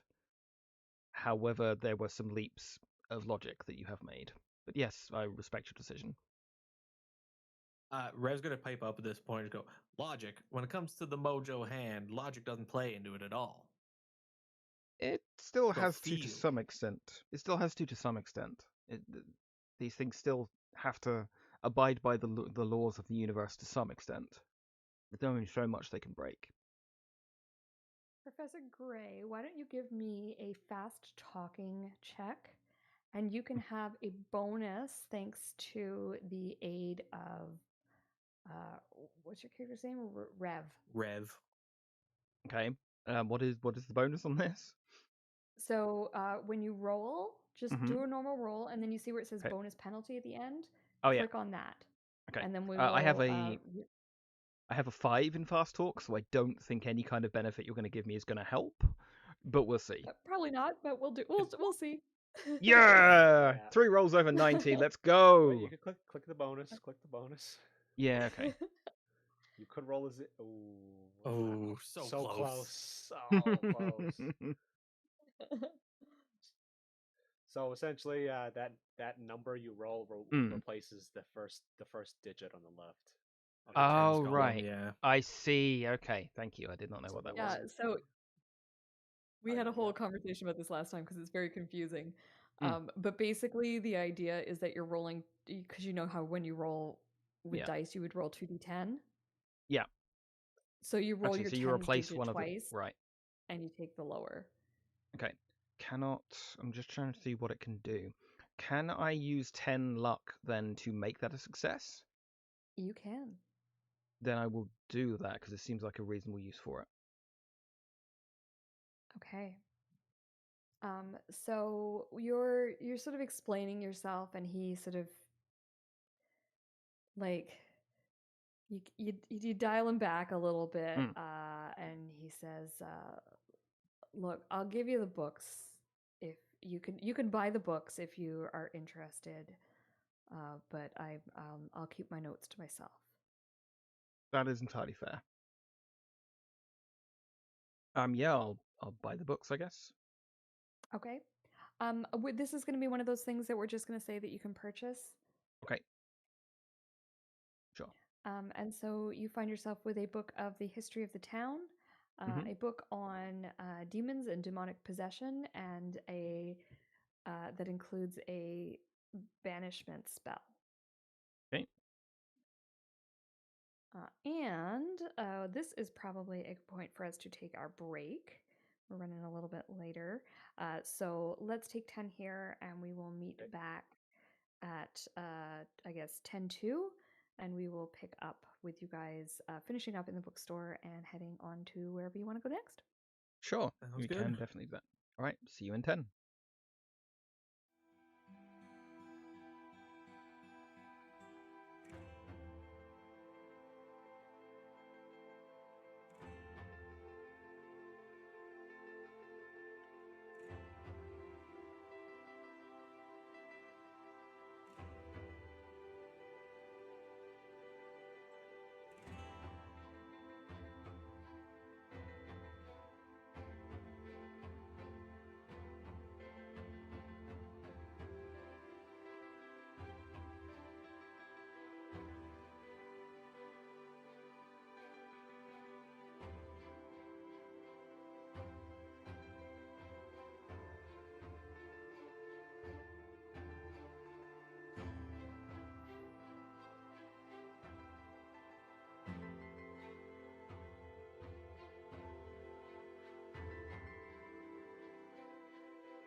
Okay, and we're back. And I don't know if we have anyone watching us, but or anyone watching the VODs afterwards. But if we do, sorry, we're a little bit late coming back. We got talking about old friends and potential other Call of Cthulhu games.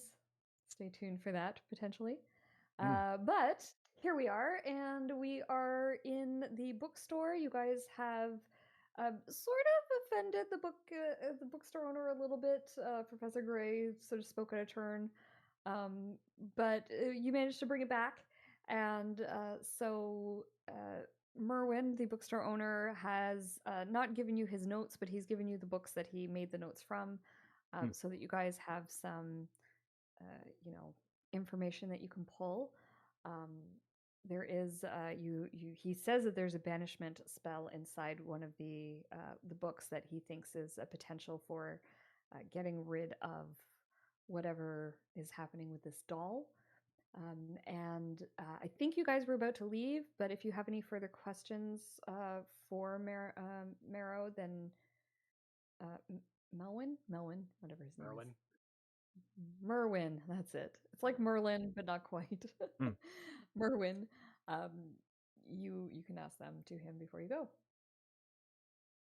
I mean, I don't have Merwin, you said you tried to dig into this banishment spell, but you didn't have much luck. Did you make any progress? Any tips? Honestly, it gave me a headache whenever I looked at it. So I've been going through it slowly. But really, my one tip is just take it a piece at a time. If you try and look at it all at once, it's a little bit much. Like trying to read an entire orchestrated piece of music, you gotta break it into parts. Yeah, exactly. Well, appreciate all the help, Merwin. Do you have any other bits of information you think might be useful? I honestly can't think of anything, but I'm a little distracted today. Like I said, I've got this break-in to deal with. So, yeah. Yes, you've been of great help, Mr. Merwin, and we do apologize for the professor's uncouth behavior, uncouth comments. Oh, that's all Prior. right. I understand. It does sound a little bit crazy. Good luck to you. Thank you, and take care. Good luck with your story.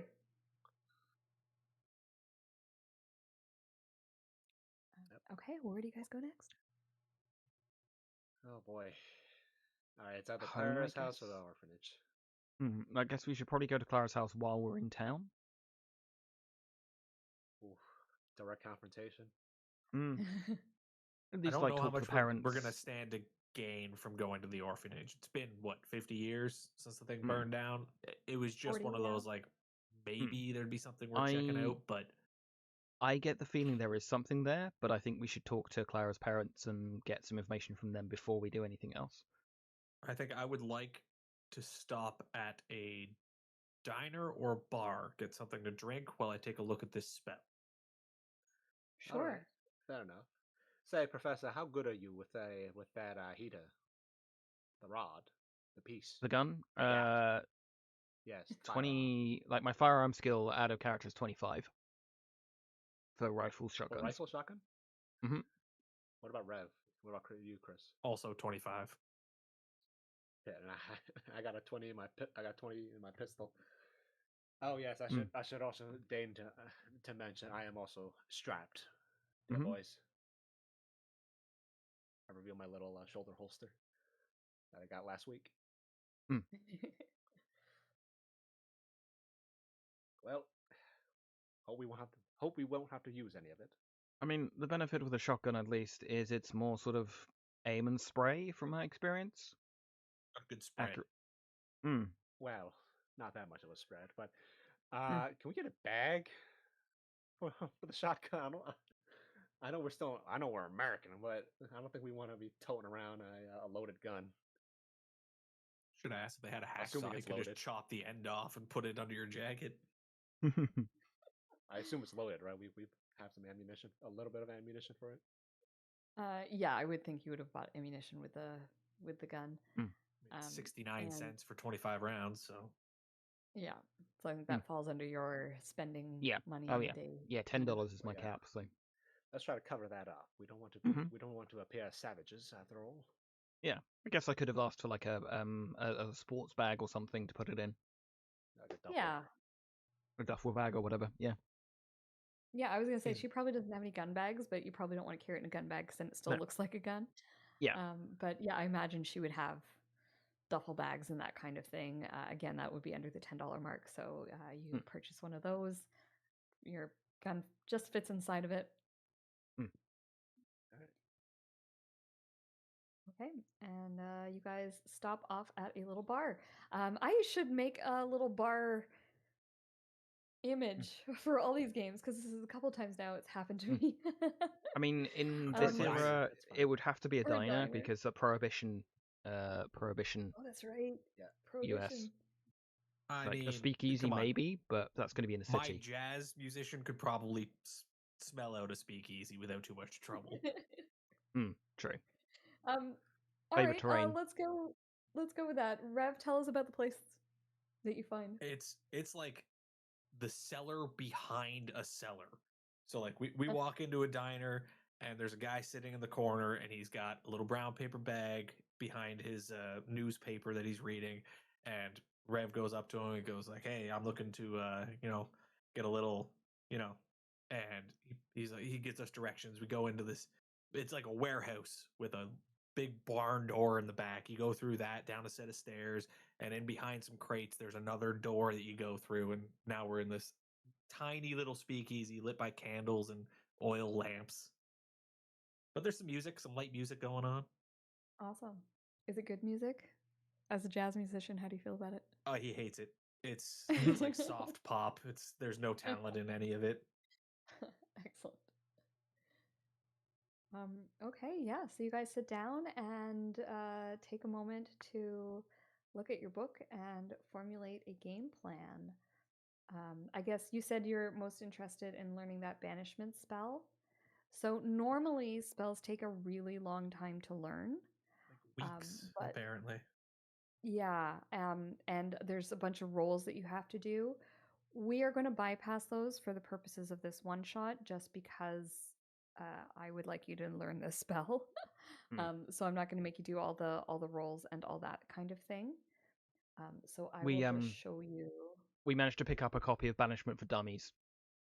There Yeah, you go. exactly. It's got a yellow cover. The Exorcist's Handbook. Like, here you go. Oh. Work on adding that to my character sheet. Unless I need to make a Alright. roll to understand it and not lose sanity. Do I need to do that? Yeah, you should probably make a sanity check, actually. Sure. Nice. So yeah, you see what he means about it giving him a headache, but you are very strong of will and you are able to sort of push past, and you're able to look at this spell and figure it out. Basically, you can cast this spell. It would require at least three people to cast, and you need an item that belonged to or has significance to the creature that you are trying to banish. And I have some examples there of like a hair, a locket, or an article of clothing. And Or a then doll. Would the doll be considered one of those items? Potentially depends on what's in the doll, Oh, great. if anything is in the doll. That might be why going to the orphanage might be helpful. Yeah. Well, yeah, and that's definitely the other thing you might notice is that you also have to perform the spell in the middle of the night, ideally in a place of power associated with the target. So if the doll is connected to the orphanage, it might make sense to cast it at the orphanage. I will share all of this information that I've learned with the group. And that sort of, I don't know, colors our decision on where we want to go next.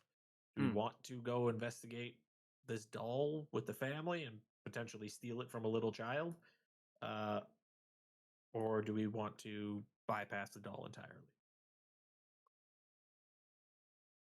I think But maybe Miss if we go to Joyce the. is reg- I'm sorry. Go ahead, Professor. Professor. I I don't particularly like the optics of stealing a doll from a child, especially if it keeps returning itself to her possession. Maybe we do just go to the orphanage and see if we can find something of the lady's possession.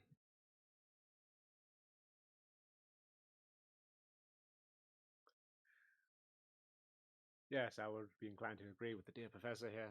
Miss Joyce has regaled us of the story that when the family tried to throw it away, it reappeared back in the living room overnight. So we're making the assumption that the haunting is being caused by the old head of the orphanage. The connection seems obvious. I mean, it would be nice if it wasn't, but I don't see what else could be causing it. Yes, perhaps Madame Harrow has made a deal with the devil. Dark Hmm. forces. Maybe left some of herself in the doll. Yes. Well, can't hurt to check. We've come this far. I vaguely recall some rough legends of powerful magic users in history that they couldn't die because they left part of themselves in an external object. So maybe something similar. Phylactery, yes. I read about Yes. those.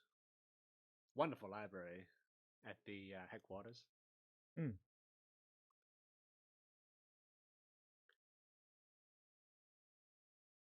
So then, shall we? Okay. Yeah, let's go to the. Let's toss a few back, and then we'll go head over to the orphanage for a little bit before midnight. Have a look around. Yes. Whiskey, neat. Thank you. Whatever flavored shine you have on hand. Yeah, so you guys have a little bit of downtime. Probably tell some old, war stories from being in the Keepers. If it's anything like working for the police, there's certain stories you can only tell to other people who, are in that line of work for confidentiality reasons. And so, you get a few of them together and the stories start coming out. So I imagine it's the same thing with the gatekeepers. You don't get to talk about your work that often, this part of your work anyway. And you get to share some tales. Maybe you tell the tale of the carnival. Maybe you tell the tale of the haunted radio. And maybe you also tell some stories from some other missions that the three of you have been on as individuals. And you have a few drinks, you have a few laughs, probably tell a few silly stories, a few scary ones. And then it is getting dark enough and late enough that you think it's time to head towards the orphanage. When you arrive, the orphanage is in better shape than you were maybe imagining. You do see some of it is crumbling. There are not lights in the windows as per this picture. Once again, I just struggled to find an image that worked. But there's a gated wall around it. The gate is sort of broken, but still kind of upright. But it would be easy to slip between the fences there. It is. You see signs of fire damage on the outside, but it isn't like there's parts of the roof that are intact. It is still standing. It's probably not super safe, which is why, and there's a big actually sign on the gate that says dangerous, house has been condemned, do not enter. And you also see, like I said, there's that little wiggle room where you can get through where presumably, kids being kids and a haunted house or a haunted asylum being what it is, that kids are sneaking in and drinking and telling ghost stories there. A double dare you to stay the night. Yeah, exactly. Double dog dare. And so this is what you're working with. Any preparations or do you guys want to sneak up to it, take a tour of the exterior, or do you just sort of go straight to it and head on in? I will pop a picture as per Of usual. course. Need to document everything for the gatekeepers. Right. I need the sound effect. Thank you. Screw in the third light bulb I have replacement for the replacement. I love the fact that you're just carrying around a bunch of light bulbs with you. That's what they did back then. Yeah. Seriously. I know, it's crazy. Can you imagine how much Yeah. gear you would have had to? You imagine falling and then all those shards of glass Yeesh, lightning in your yeah. pocket. Probably sodium bulbs too, aren't they? So they'd explode Yeah. violently. Yeah, Yeah. not fun. Rev wants to have a listen to see if we're the only people on the premises at the moment, or if there are teenagers trying to break in or something. Yeah, I'll do Sure. a spot hidden as well. As I'm Okay. snapping a picture. Awesome. Go for it. Ooh. Oof. You good? Great. I'll get a Rev. You look around. The problem is it is an overcast night. There's not a lot of moonlight coming down, and it's just dark. So you take a look around, but you don't see anything, Terrance. You see signs that someone was here, but when that was is really hard to say. Could have been last week. It could have been an hour ago. It could have been a month ago. Yeah, it's old footprints. Old Yeah, tracks. exactly. Rev, you have a listen, and you do hear very faintly the sound of some voices within, and it's really quiet, but it doesn't sound like anything supernatural. It sounds like it's maybe kids. Yeah, that was gonna be my next question. Does it sound like kids or adults? If it sounds like kids and teenagers, then we might have a play here. We could pretend to be security or something, kicking kids out of the property. What do you guys say? Yeah. What Yeah, approach that do could we work want to again. take for this? We definitely want to get the kids off the property, so yeah, that's probably a reasonable approach to take. Yes, I agree. Especially in case of the paranormal dealings we've had to deal with for the last, I don't know, our entire careers with the gatekeepers. Last thing we want to do is endanger the little tykes. Well, who wants to take point on this one? I shall. Hold this Now, for me, Rev. Will you?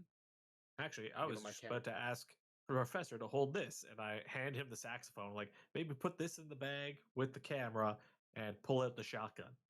I pull out my pistol. Yeah, okay. We'll have to pretend to be the fuzz. A copper. Yep. Okay, so Shall we? armaments at the ready. Mhm. You guys head on in towards the orphanage. The front door is the hinges are broken. It stands slightly ajar. You see where there was once a chain that went from handle to handle, sort of keeping it in place, but the chain has been cut. And the doors are now, they don't really move because they're kind of broken, but you can squeeze through. And as you approach it, the voices get a bit louder. It definitely sounds like they're drinking. You hear giggles. And once you are inside that front door, you also see the light of a torch sort of shining around. I was going to ask if any of us had a torch, because that would be useful to convince them. I think it would be quite reasonable that you guys, knowing that you're going to be sneaking around in the dark, would have brought torches with you. I think that's highly likely. Okay. So yes, you can all have a flashlight on your character sheet, and yeah. So do you guys turn on your flashlights and sort of go on in, or what kind of approach are you taking here? Just brash and bold, and noisy, and hoping you scare them away? I think cops are going to announce themselves when they come in. Yeah. So let's Darn just bulls. yeah. Shall I take the lead on this one? Sure. All yours, sir. All right. Boom, boom, boom. I'm gonna sort of kick. I'm gonna knock really hard with the butt of my pistol on the front door and sort of kick it Do in. the cop knock? Yeah. Hey, listen here, kids. Listen here, children. This is a dangerous place. What are you doing here in the middle of the night? Get out of here. Everything, as soon as you like start knocking, like the voices just like stop. And then you hear someone say, "It's the cops! Run! Run!" Get out of here. And Go on here. you hear the sound of footsteps. Boom, boom, boom, boom, boom, boom, boom, boom, boom, boom, boom, boom. I better not catch you. I'll tell your mothers. And the footsteps fade. And can I get a spot hidden from everyone, please? Sure. Beep. Ooh. All right. Okay, Terrance. So Rev and Professor Gray, you guys are sort of looking inside, trying to see what's going on in there. And Terrance, you catch from the corner of your eye, it seems as though the kids have snuck out a window on the east side of the house. And so they head out that way, and you see three of them running towards the brush. It looks like two guys and a girl, and they're running into the forest. Okay, oh god. Into the forest away from town? They can probably like scooch around, get back into town. Basically, they're running away from you guys, so they're looking for somewhere to hide, right? And so like the tree Yeah, line okay. is a good place to go. I just want to make sure that they're not gonna, run into the woods and get mauled by a bear or get taken by something supernatural. I think you're. It seems as though the house is the dangerous part, Yeah. or the orphanage. Sorry. So like, yeah, they're probably not gonna like what kids are. They're probably not just gonna like run into the forest forever. They're probably gonna go around and go back to town or whatever. This is their planned escape route. Yeah. Yeah. You give All right. teenagers a whole lot more credit than they deserve. Well, yeah, that's true, isn't it? All right. Anybody else? Anybody else? You better go home now before I find you.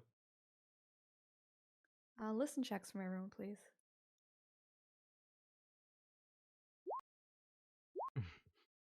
Oof, come on, guys, come on. We're supposed to roll low, not high.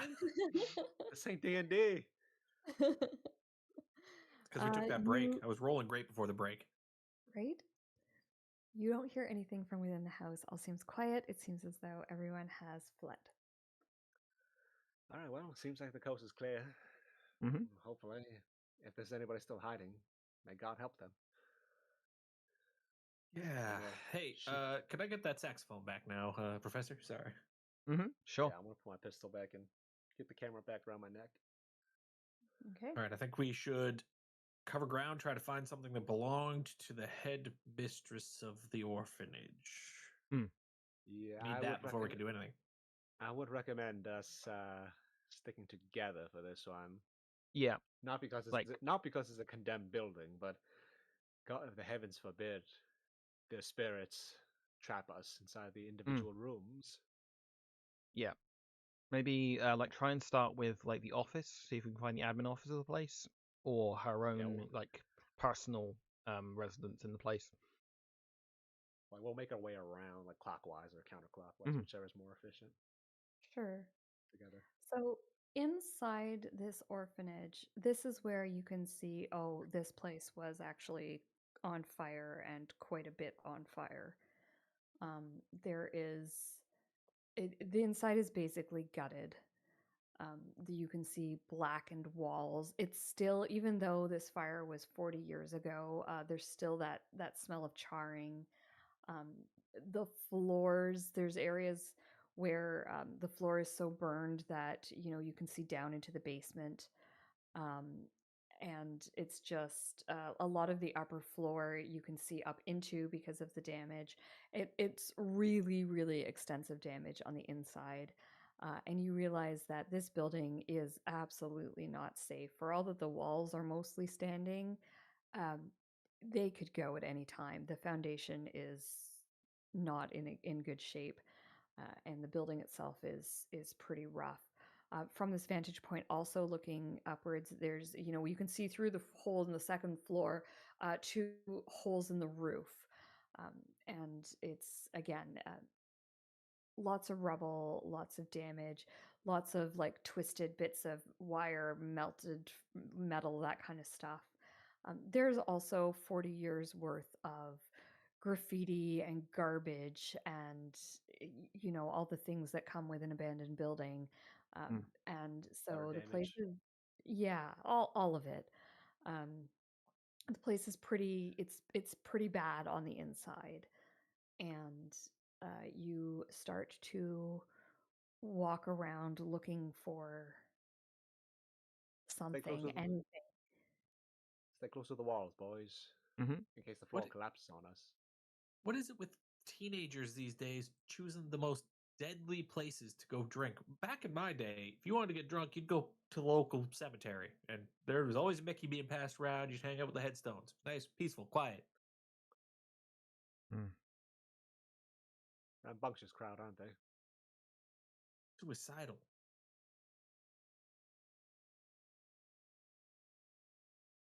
And we're gonna keep Okay. investigating Mhm. Yeah, so you keep going, you keep walking around. carefully. You carefully, smart to stick to the edges of the walls. You can see where a little path has been created by presumably the years of teenagers coming in here to drink. There's sort of like a path that goes around the wall into a room that we'll talk about in just a moment. Um, the the vestibule, like the foyer, I guess, of this building, is probably where there was an office or something, and it's gone. There's nothing there. Um, whatever is there is probably down in the basement. Um, so there's not a lot of luck there. You follow this path around, and you get to a room that looks like it was probably once a dining hall. Um, do keep in mind this place is not enormous. We're not talking like 400 orphans or anything like that. We're talking maybe 20 max. Um, so a hall big enough to seat 20 people, not a hall big enough to seat 40 Mm. people or 400 people. Sure. Yep. Um, but this looks like it was a dining hall. There are some like just wooden tables with benches. That is probably where they ate. This side of the building doesn't seem to be quite as badly burned, although there is char marks. There's a lot of also smoke damage and all that kind of thing. Um, but it looks like this is where the kids hang out and drink. The tables are a bit rotted at this point, but you can see where someone has like nailed a couple of the benches back together so that you can sit on them. And there's actually a deck of cards that is sitting on the table. It looks like the kids were playing some kind of game. There's also a lot of bottles scattered around the place, a lot of smashed glass. There's a couple of half-filled bottles sitting here right now. And there is a window that is open, and it's fairly high up. You'd probably need like a boost to get up to it. Um, but there's a window, and that's presumably how the kids escaped from before.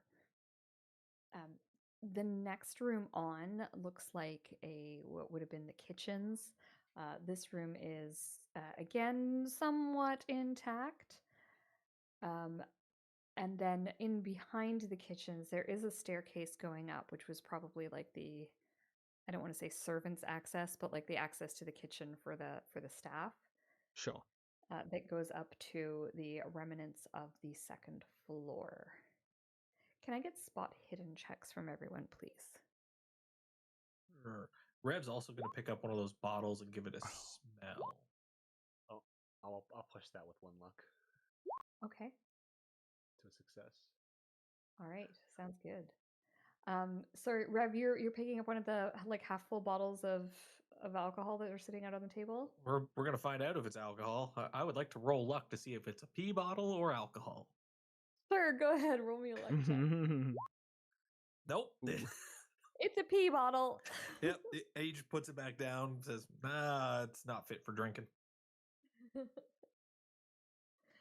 Oh dear. The ammonia immediately hits your nostrils. Oh yeah, he's coughing as we wander through to the next room. You know enough about teenagers to know that they probably wouldn't leave the alcohol behind. No, probably not. Um, yeah, so you guys are walking through into the kitchens, and you're kind of looking at these stairs, maybe debating if you should go up there and trust them or not. or if you should head on around the rest of the bottom floor. And as you do, oh my God, Me, I can't Terrance. forget your I character's name. pushed it. Terrance, thank you. Yes. Oh my goodness. Terrance, you notice uh, there's like a kind of a cabinet in the kitchen, and you notice that the door is a little bit ajar. And as you're watching, it just like moves closed.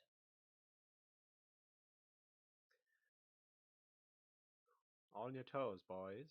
We're not alone in here. One of the kids stay behind? What do you think? No. At least I don't think so. I want to make. Yeah, watch my back. Mm-hmm. Pick up I the want shotgun. to carefully walk over towards that cabinet that I spotted, Okay. and gingerly rest my hands on the knob and throw it open, and try to duck and try to like, in case something shoots, in case a ghost shoots out with a claw or something. All right, so you throw it open and you kind of duck and you make like a noise, and the teenage girl inside lets out a scream, and tries to. She leaps out of the closet and tries to push past you and starts to run. Would anyone like to try and stop her, or are you going to let her go? Rev's gonna try and like just grab her, keep her from running out of the building. I Sure. will try to as you run past me. Okay, so we'll start with you then, Terrance, because you're closest to her. Sure. Go ahead and make me.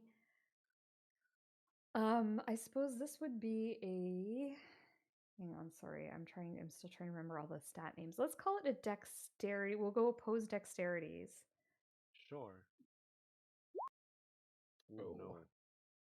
Okay, so you got a failure. I'm gonna say her dexterity is also a 60. That seems reasonable. Yeah. So I'm gonna roll a d100 here. Also a failure. She also failed. So this goes in favor of the defender. Right. So she just managed. You reach out to grab her, and you're just like your fingers brush her clothing, but you're not able to get a grip. And then she's sprinting out towards the front door. And Rev, she passes you. Do you want to also make me a dexterity um, roll? I think Rev at that point, seeing her dodge him, would just try to cast Dominate and tell her to freeze. Cool. Okay. So this is gonna be for spellcasting. Oh shit. Plays on a sax. Yeah, basically, he plays like a little boom, boom, boom, boom, boom, freeze. Okay. This is awesome. Okay, so she's gonna roll. I'm gonna say her power is. I'm gonna say 50 for a Okay. teenager. Okay, post Oh. power roll. Interesting. I read it as prisoner of war roll. Like, what the fuck is that? I know, it's power. Oh, she fails. So she go. stops in her tracks and freezes.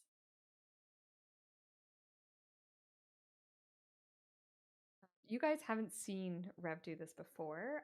You are gatekeepers. You are aware that magic exists, but I don't know if this is the first time you have ever seen it cast in such a manner. I will leave that up to you guys to determine how your characters react. I would. Terrance probably he's been with the gatekeepers for a while. I would say this is not out of the ordinary, but quite rare for his experiences. I would say. Okay, cool. Yeah, I think Professor's in the same boat. Okay. Rev will just turn to the two of you and go like, well, one of you grab her. All right. Well, I didn't know we had a magician on our team. I didn't get chosen for this job for nothing. All right, come here. I just link arms. I lock arms with her. Yeah, so she's now effectively unable to. The spell sort of wears off. I think it only lasts like a I think round. it's brief, like a moment or something. But Yeah, the next The combat round. target obeys the So commands of the caster without exception until the next combat. Until the next combat round. Scroll down. There is no extra. Oh, I see. Okay. Yeah, there's Right. no scroll bar on the thing I saw. Okay. Yeah, I know. It didn't pop up for me either until Combat like I round hovered over it. And I was concludes. like, Right. oh, I that see. makes more sense. Yeah, Yeah. that makes more sense. So it's just a brief time. I don't know how long a combat round is in Call of Cthulhu, but I assume Yeah. it's somewhere in the 10-second mark, 6 to 10.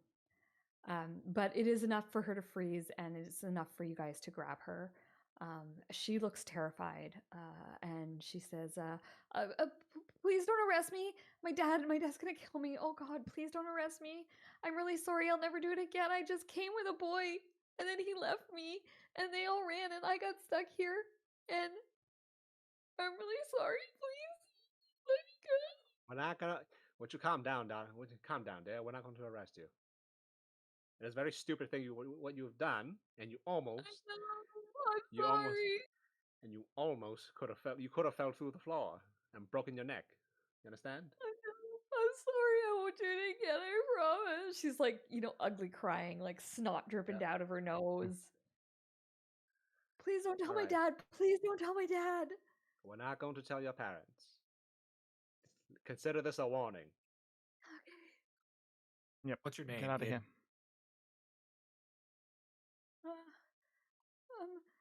My name's Maya. Last name?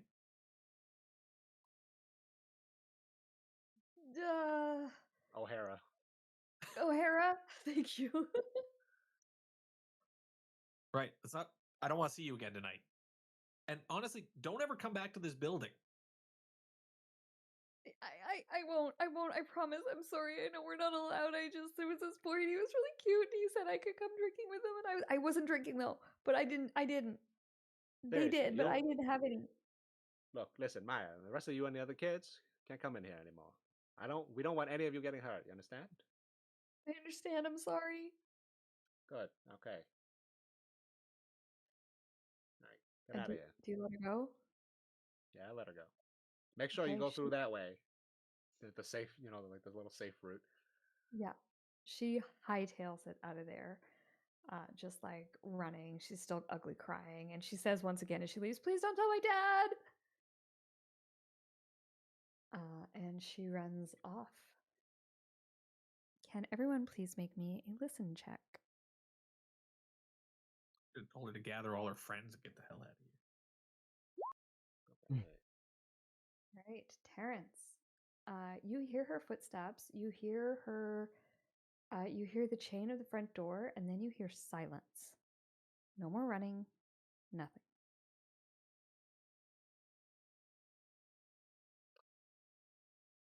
Okay, so I'm assuming that's odd, right?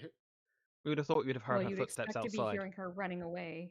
Like all the way, or at least Yeah, you'd further expect it to. before out of earshot.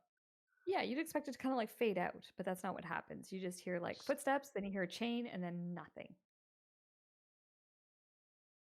Hold on. Something's wrong. Fellas, let's go. Mm-hmm. Okay, following Pistol you. out. Shotgun ready.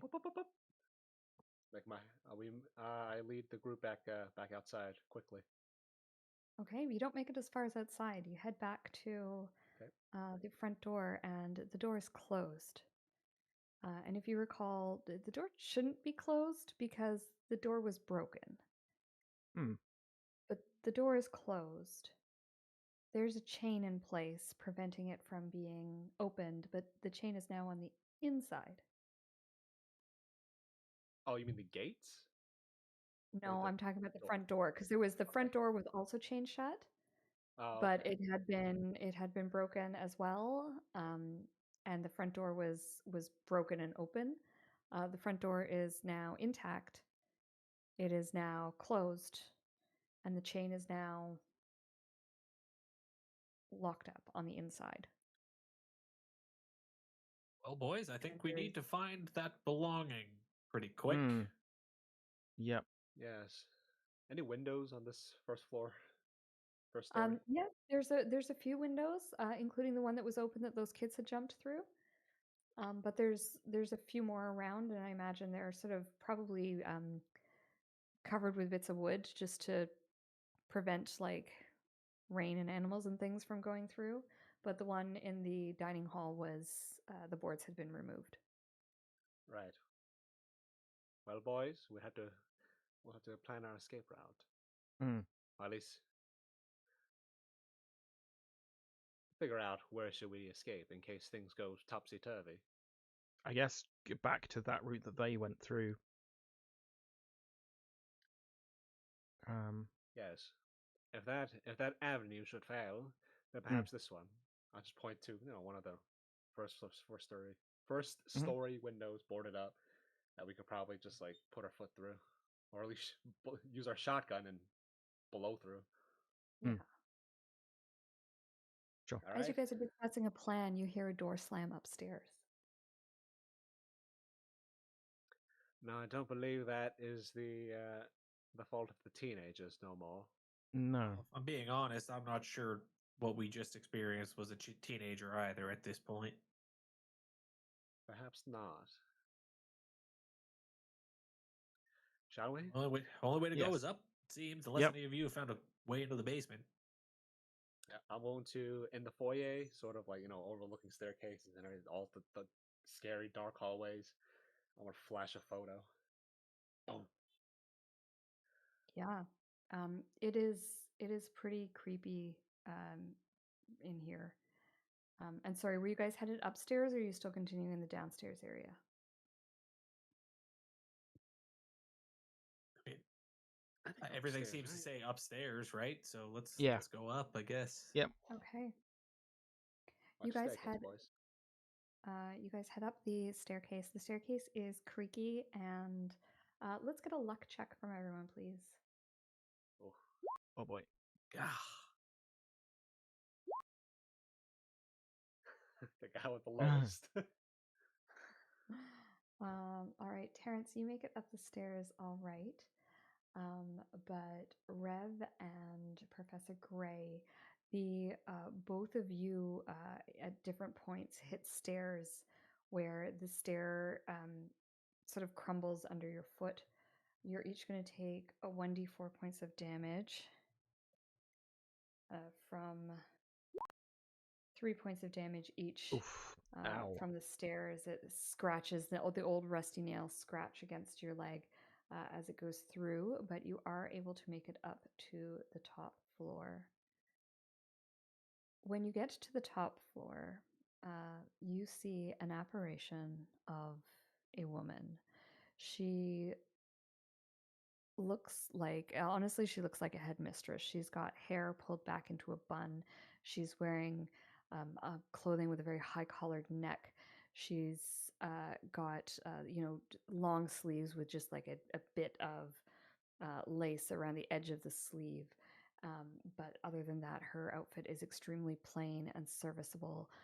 It's hard to tell what color it is because she is transparent and sort of a shimmering light white.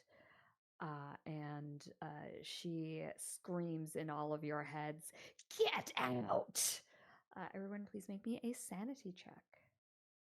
Oh boy. Ooh, I will not push Oh. that. You're going to push that? Okay. I will not. I will not. That's You a will lot not of push points. that. Yeah, that's too many. So 1d6 points of sanity damage. Sure. Only one. Oh. Hey. Never punished. I think I would say because I was planning to do this anyways, but when I see her, I will flash a photo as quickly as I can because I know ghosts can be quite fickle Mm-hmm. and they disappear on you in a flash. So you take it in a flash, no pun intended.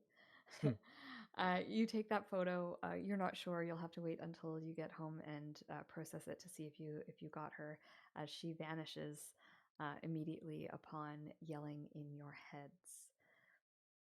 Do you guys continue on your explorations? Yep. I think we have to. we Yep. got to be getting closer, right? She's telling us to get out. It's got to Yep. be the right way. It means we're on the right track. Yeah. Okay. So there is there's a lot of damage to the upper floor, a lot of damage. But there is one room that is heavily damaged but somewhat intact.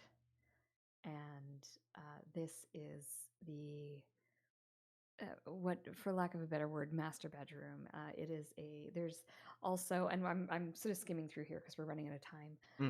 But there's a bunch of like cots set up in one of the rooms. It's presumably where the children stayed. You see a few of those.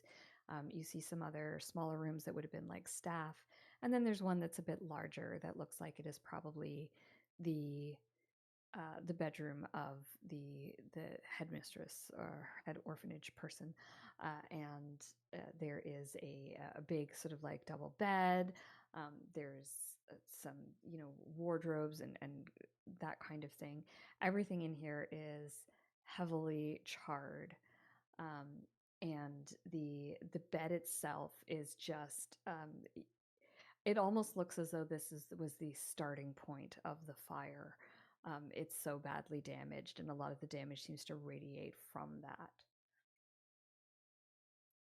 And this is probably the room you're searching for. Not a fire marshal, but I think somebody tried to burn her alive in her sleep. Would be a reasonable assessment. Toss the place, see if we can find anything that might Yeah. be hers. Yeah. Foul play? You suspect foul play? I suspect the kids got tired of her tyrannical rule, and one of them took initiative. Yeah, I'll start investigating, looking through stuff with the fellows. Sure, let's get some spot hidden checks, please. Oh wait, actually, one moment. I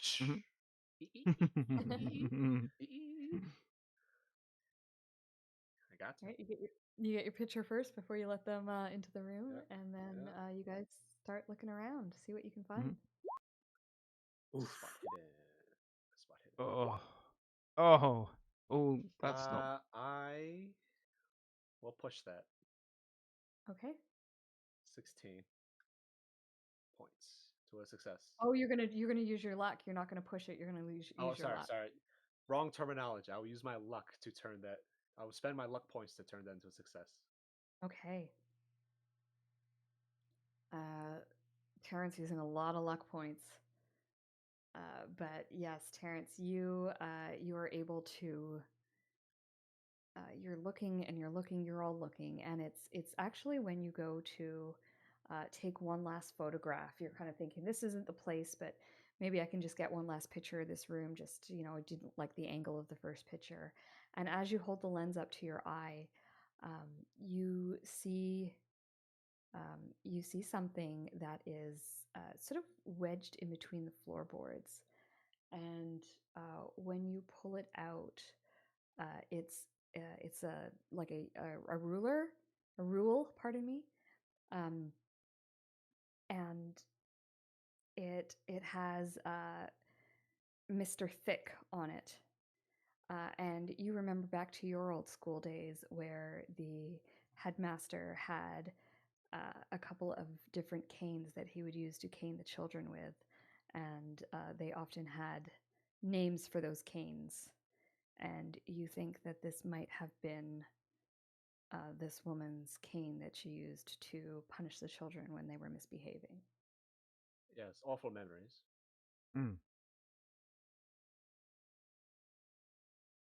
That would seem to be our what am I trying to say? Our implement. Maybe we can use that to banish her. I guess it is appropriate considering the all the rumors about the abuse. Like that would seem to be an appropriate implement. Seems like it. Willing to give it a shot if you guys are. Yep. One small hitch. The three of us need to cast the spell together. Requires either one of the three casters, which means we will probably be exposed during the period of casting. Fair. It was never going to be easy. All right, so your first task is setting up a place to cast this banishment spell. I'll bring it up for you here. So you've got your sigil. You need need somewhere where you can light it on fire, and you need somewhere preferably where, like, preferably a place that is important to the person, so somewhere on the grounds would make sense. Yeah. Do you do it in her room? Do you do it in the house? Do you do it outside? I think we either pick her room or we find out where the disciplinary action was taken. Those are going to be the two most powerful spots for her, I think. Yeah. Well, but we are in her room already, so. Yeah, may as well do it here if we can. Yeah, it doesn't require us moving. Okay. What are your power scores, out of curiosity? Mine is an 80. Oh, okay, then yeah, it's you. Well, I'm guessing. Yeah, mine's a 70. So it's you with us assisting. Mine's a 70, so. All right. So you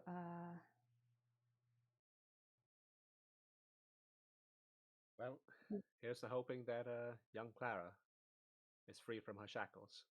Fingers crossed. We only get one shot at this, by the way. I only got enough juice in me to do this once. All right. Okay. All right. And so with that, you guys set up the ritual. What do you do to set it up? Tell me what it looks like. I'll leave that to the spellcasters. Make a magic just circle. Flip the old bed up against the wall and scribe a magic circle on the ground. Each take a position on the triangle. I can light it on fire. I have the lighter because I smoke all the time. All the time. Excellent. So yeah, you scrawl a sigil on the floor, probably in some chalk. Well, I mean, there's enough burnt wood that we could. There's charcoal within arm's reach, practically anywhere in this place. Yeah. Yeah, absolutely. And you put at the center, you put the rule. You stand on 3 of the points of the pentacle, forming, containing the circle, and you begin to cast the spell. The incantation. There's an incantation that you would all be repeating, probably in Latin. You've probably taken some time together while you were having those drinks to learn it. And as the scholar, I would probably guide on Latin pronunciation and make sure we can do it properly all together. Excellent. Do you know what? Because you were doing that, I'm going to give the professor, Rev, when you roll your power check, you can take a bonus on that. Okay, sweet. We each give him a bonus dice for being the additional casters, I think. Oh, that's right. So that would be 3 bonus dice. We'll go with that. We'll go with. All right, okay. We'll go with 2 bonus dice. Okay. So you begin chanting, you begin casting, and Rev, that apparition appears again, screams "No!" at you, and tries to attack you. These are going to be opposed power rolls. Yoke. Oh, we can't do anything to help, right? We have to keep. We just have to keep chanting. And this is basically her action while you guys are casting. Yeah. Trying to disrupt our ritual. Oh, hard success versus success. Let's go. Hard success. So you are able to avoid... Without even... no damage taken by her. Taken by you. Sax.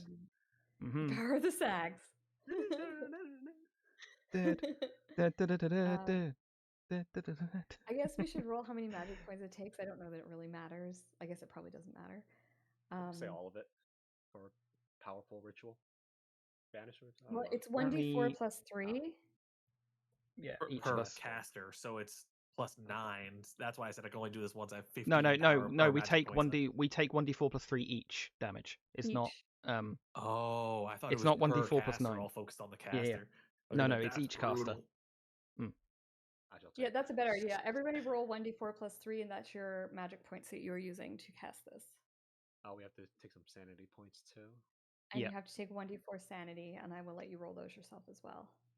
So I'm losing 6. So I'm from 14 down to 8.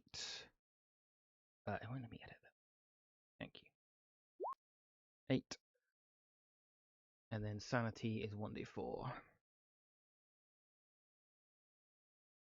1. Let's go. Oh, I've got 69 sanity. That means I win, right?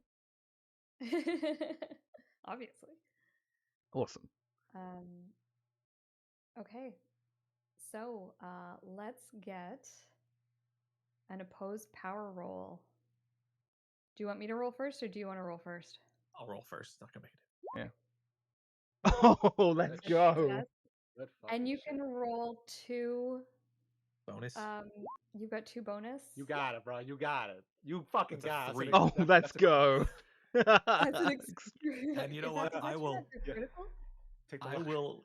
I was gonna say I will spend the luck to make it a critical. Easy. Amazing. Easy money, baby. I'm just gonna roll just for giggles here. Mm. Oh, she Oh, wow. rolled well. Yeah, that would've been but close. it is not enough as your the power that you are able to draw. If it was you versus her, it would be a difficult roll. It would be a difficult roll. It would be difficult to do. But with the power of your allies around, you're able to pull their magical energies. You guys work really well together as a magical team. You find that their energies are very compatible with yours, and she appears once again, and she goes to attack you, and you just see her, like, the rule just bursts into flames, and so does she, and then she vanishes, and all is quiet for half a second before the ghost of a small child appears. The child has blonde curly hair and says,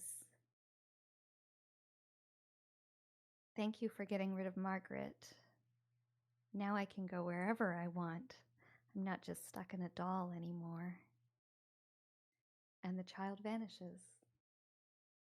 And that is where we will save our game. Well, fuck.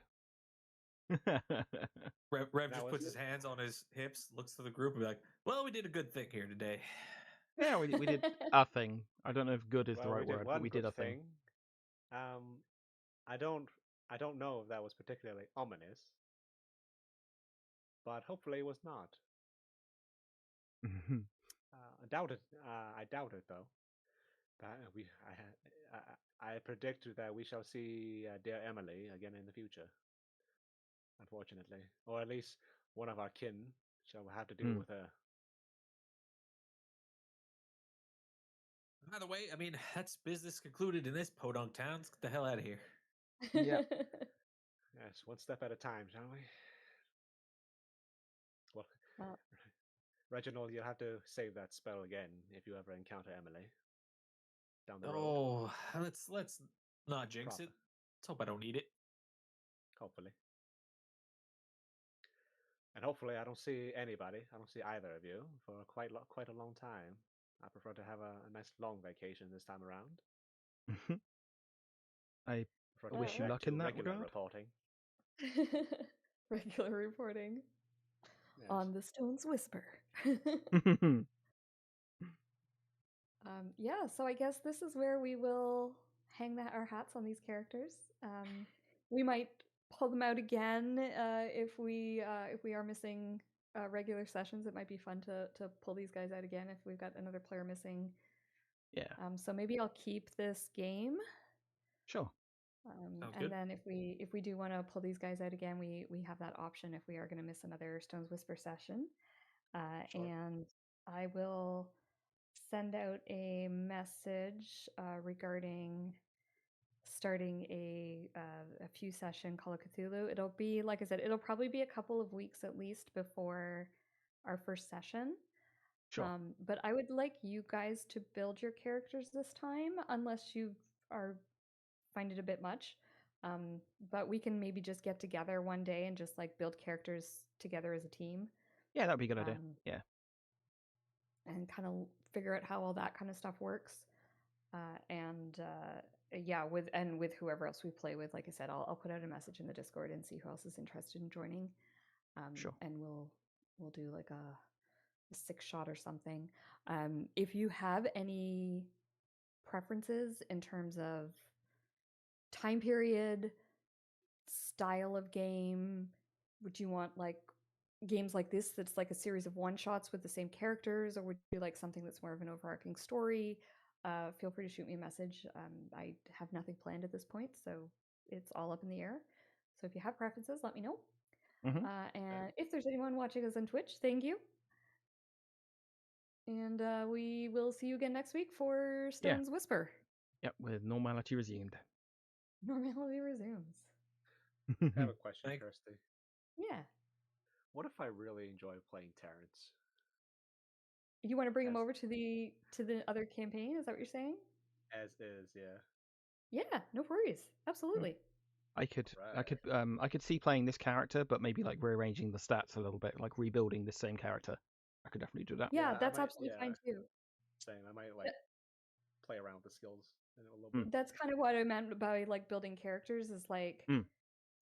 it would be nice for you guys to be able to kind of like play with the skills and sort of set yourselves up the way that you envision your character. And if you want to do that with the characters you're currently running, that is fine by me. Sure.